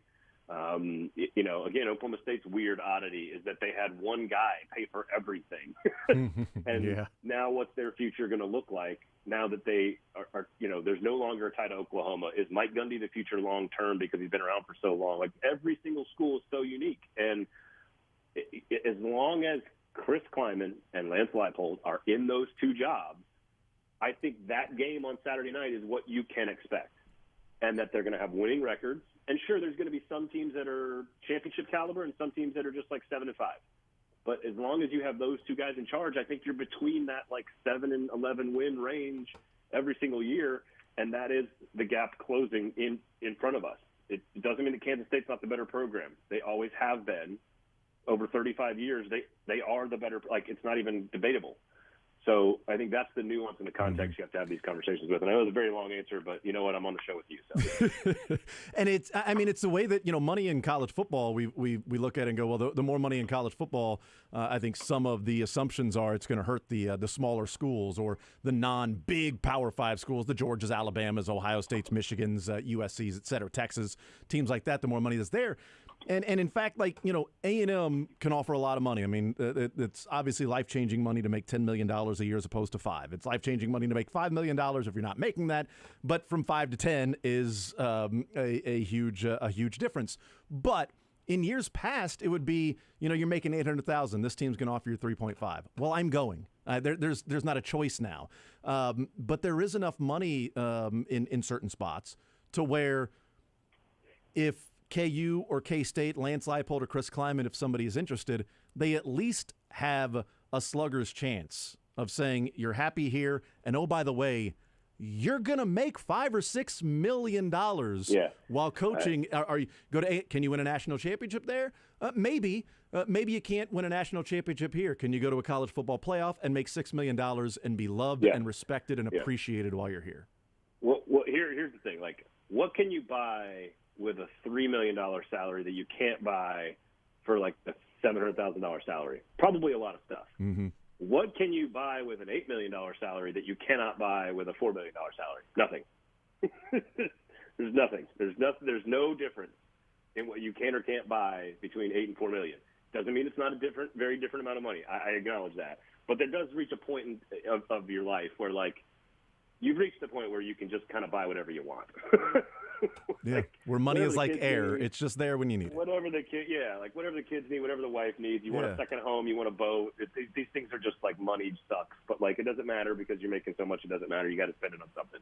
So I agree. I think that the amount of money, and this is where again, I find the Big 12's future to be utterly fascinating because there's so much balance in the future league from top to bottom. You basically are going to have 15 jobs that are all identical, 16 jobs that are all identical. I think there's varying degrees of, expectation at each of those programs. I think what the Big 12 figured out, and I think what your Mark figured out ahead of everybody, is like that this is still a football conference. The basketball is insanely good, really good baseball programs, but they are built around football fan bases, and that is what's going to make them valuable to TV partners and to donors and boosters and season ticket holders. And that is not what the ACC is saying right now. There are like 4 programs in the ACC that people are going like, we love football. And everyone else is like Wake Forest. And right now, again, Wake Forest has got the best coach they've ever had probably in Dave Clawson and what they're doing at Wake Forest. So We're going into a season next year where it's going to be so wildly, insanely different. And I still don't think people are ready for it is going to be an incredible jolt. It's going to be jarring how different the game looks next year for everybody. Like West Coast fans, East Coast fans, North fans, Southern fans, media fans, it's going to be so different. And I don't think we're ready for that yet. I think we're going to have to recalibrate how we view success. And I think for a long time, the 6-6 getting to a bowl game for like my dad was how we valued success. It wasn't national championships. Wisconsin was never going to win national championships. It was, did you get to a bowl game? Did you get to the Rose Bowl? Those are the things that mattered to me as a kid. And I think because the bowl games, frankly, have been devalued, you've got 80 teams going to 40 bowl games, that the natural thing is to put a new layer in there. And the new layer is the 12-team playoff. And that is going to be where the best Iowa State team or the best Kansas team or the best Missouri team or like Missouri this year, like they'd be playing this game against Arkansas as a 7.5-point favorite on the road would decide their playoff fate. Like they are playing in playoff games every week since the LSU game, or since the Georgia game. And so I just think that is like Kansas State with one less loss on each record, all of a sudden that's a playoff game. And that is really healthy and good for the Big 12 because our recalibration is going to be around 10-2, I think. And a lot more teams can get to 10-2 than they can to 12-0. So Braden Gull's our guest. I think also one of the fascinating things in college football too is like benefit of the doubt for really good teams or teams that are trying to prove or having a good season, whether benefit of the doubt is there or not. I mentioned benefit of the doubt because the Mizzou game against Florida, one of the questions that we had earlier, or I guess on Sunday, was, Mizzou playing that way against Florida. I mean, are they really a top 10 team? And there's no benefit of the doubt for Mizzou with that question. But if Georgia, struggles with, Auburn or Vandy for a little bit and wins, it's like, yeah, but they're Georgia. They're really good. So you see that game against Florida. Is that to where maybe Missouri isn't a top 10 team? Or is it, well, Missouri played that way, didn't play their best game. Florida was clearly ready to play and emotional and wanting to get to a bowl, and they still found a way to win. Sort of that game almost proving to a point of how good and how different this season is for Mizzou. Yeah, it's funny. Like, I don't know why we just – and this goes back to the same thing we were just talking about, like context, nuance. I don't understand why people forget everything they know about football as a sport sometimes when analyzing these teams. Like, Missouri has proven, in my opinion, that they are a top 10 or 12 team in the country. Like, I was not surprised at all. Maybe I was a little surprised at how Florida was able to run the football, let's say. Like, that was a little surprising because they were able to run the football. But, I wasn't surprised that Billy Napier and Graham Mertz, who's been extremely efficient the entire year in a rivalry game that's always totally bizarre, had a really smart game plan prepared for Missouri, coming off an emotional win and an emotional high where it's natural to exhale for Missouri. Like, it all I don't know why. Like, I get your point. Like, Georgia, we give them benefit of the doubt. But, I would argue that's the nature of football. Like, how many NFL games, the best – I don't know why this is so hard to understand for college football fans. Again, I think this is part of the recalibration. We were so focused on two things for 50 years, undefeated seasons and getting to a bowl game. And that's, the only thing we focused on. And then as the media turns into this thing that it is today where everything is driven by engagement and hot takes and, whatever, 8-4 the 8-4 team doesn't exist. Like, you either suck or you're amazing. And what is happening in college football is while we don't want to be more like the NFL, it's not that hard for people in the NFL who are diehard fans to look at, was it Buffalo last year who lost to Jacksonville? And you're like, that's the nature of the game, man. Any given Sunday, football. Anybody can beat anybody. Good game plan. They're all making money. They're all good coaches. They're all this. They're all that. And we kind of just say that as an understanding of the game. And I think we need to say that about more teams in college football. And I think Missouri, for me, has earned the right through their body of work to this point to say, Florida, they're all on scholarship too. Billy Napier's making millions of dollars too. It's not like they're. I don't see why that would be something we wouldn't offer to a team that's earned it to this point. Now, week 2, whatever X, Y, and Z, the team makes a mistake, they screw up. No, you haven't earned it yet. Yeah. At the end of the year, Missouri has the wins that they have. They've lost to the two teams that they've lost to. Like, we know what they are at this point, and they're a very, very, very good football team. And if they want to finish this is what makes the 12-team playoff so great. If they want to finish it as one of the great teams in Missouri history, you beat Arkansas, you finish 10-2, you make a 12-team playoff. That's it. Like, that's it. If you lose this game, you're 9-3. You're one of the better teams in Missouri history, but you're not one of the greatest. And if you're one of the greatest, you'll find a way in the fourth quarter with that quarterback and that receiving core to make a couple of plays to kick a field goal and win the game. Yeah. Or you'll find a way to beat Arkansas on the road because you are truly one of the great teams in school history. I mean, could you argue if they beat Arkansas, there's a chance they make a New Year's Six, which, again, I don't think is that important, but it is to some people. If they're an 11-2 team, I mean, isn't this one of the greatest teams in Missouri school history? Yes. Like end of discussion. So I don't know why they haven't earned that already. Yeah. Braden Gall's our guest, ESPN Radio Athlon Sports. A couple quick ones, and then we'll let you go. The Florida State discussion that's going on with Tate Rodemaker instead of Jordan Travis.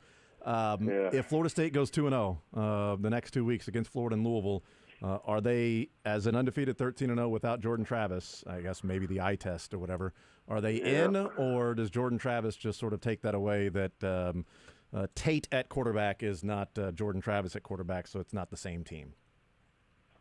The old Kenyon Martin argument, right? Yes, exactly.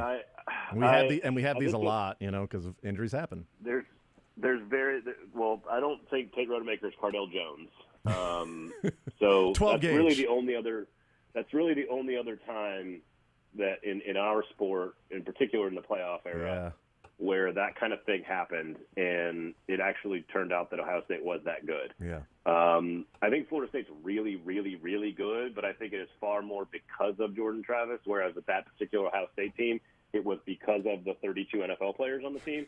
And so I honestly don't know this one. There's very few college football topics where I get asked and I go, and this is what, so I have two emotions about this. Number one, it's a huge bummer.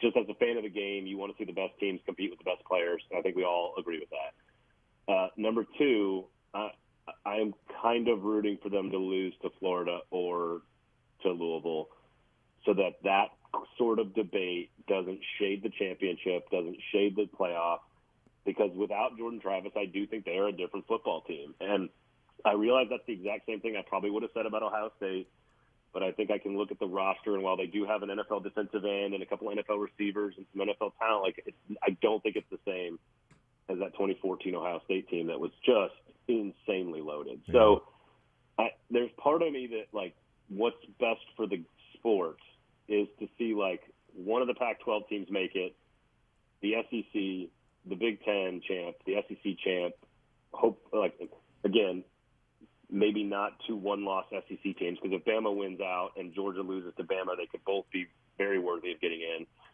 Texas, generally this all works itself out, but I don't know. It makes it a cleaner championship if Florida State loses a game, and I don't like saying that. I feel dirty, but it does make the decision easier for the committee, and because I think I don't know how you leave out a 13-0 Power 5 team. It's never happened.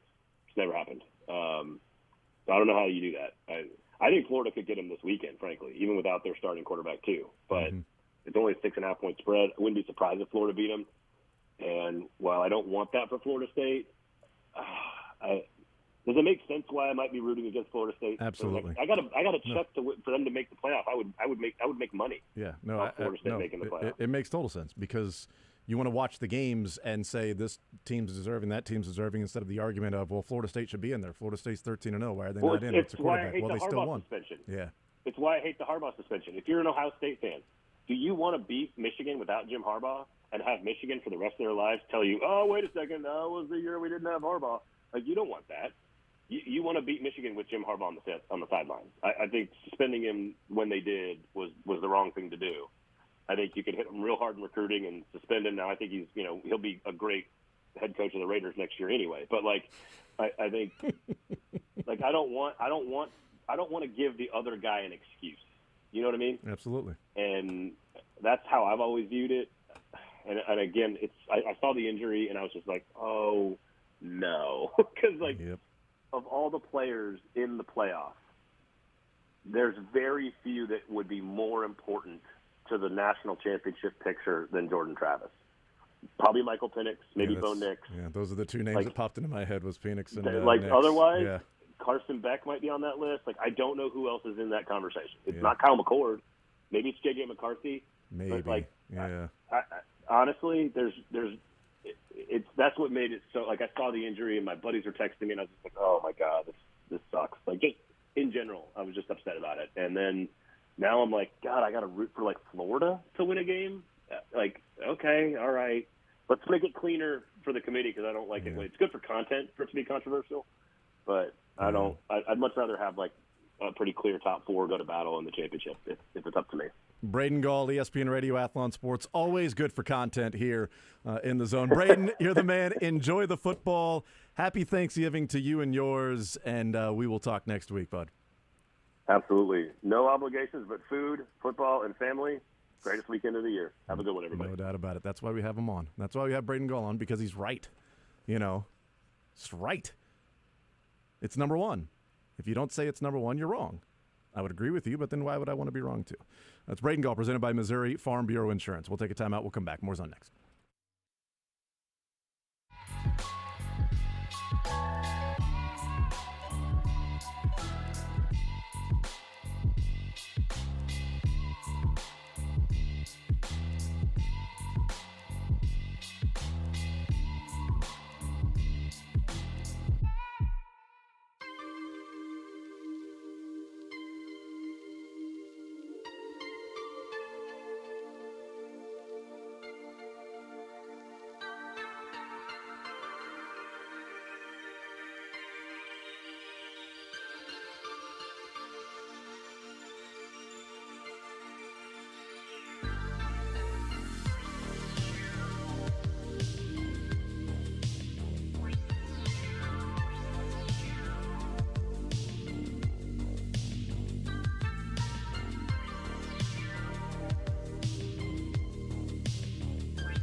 right, wrapping up this Tuesday edition of the show. We did it, everybody. We did it. We gathered around. We hung out on the Eagles with the friendship bracelet of Eagles win in our winning era. Yeah. You know what? Hang the banner, man. Give out the rings for the regular season. They do it with the Bengals, so. I almost tweeted watching Nick Sirianni celebrate afterwards. I typed up Nick Sirianni, congratulations on a Super Bowl victory. And I didn't hit send. I don't mind the Eagles. I'm not a fan of Sirianni for some reason. I don't know. He's kind of a villain a little bit, which I respect. And sort of the antics on the sideline, and which if he was the coach of my team, I'd be like, hell yeah. I think for me, it's just the visor thing. Yeah, coaches with visors. I mean, stop. Spurrier. Oh, wait, Eli. Never mind. Oh, whoa, sorry. Visors forever. Visors are cool.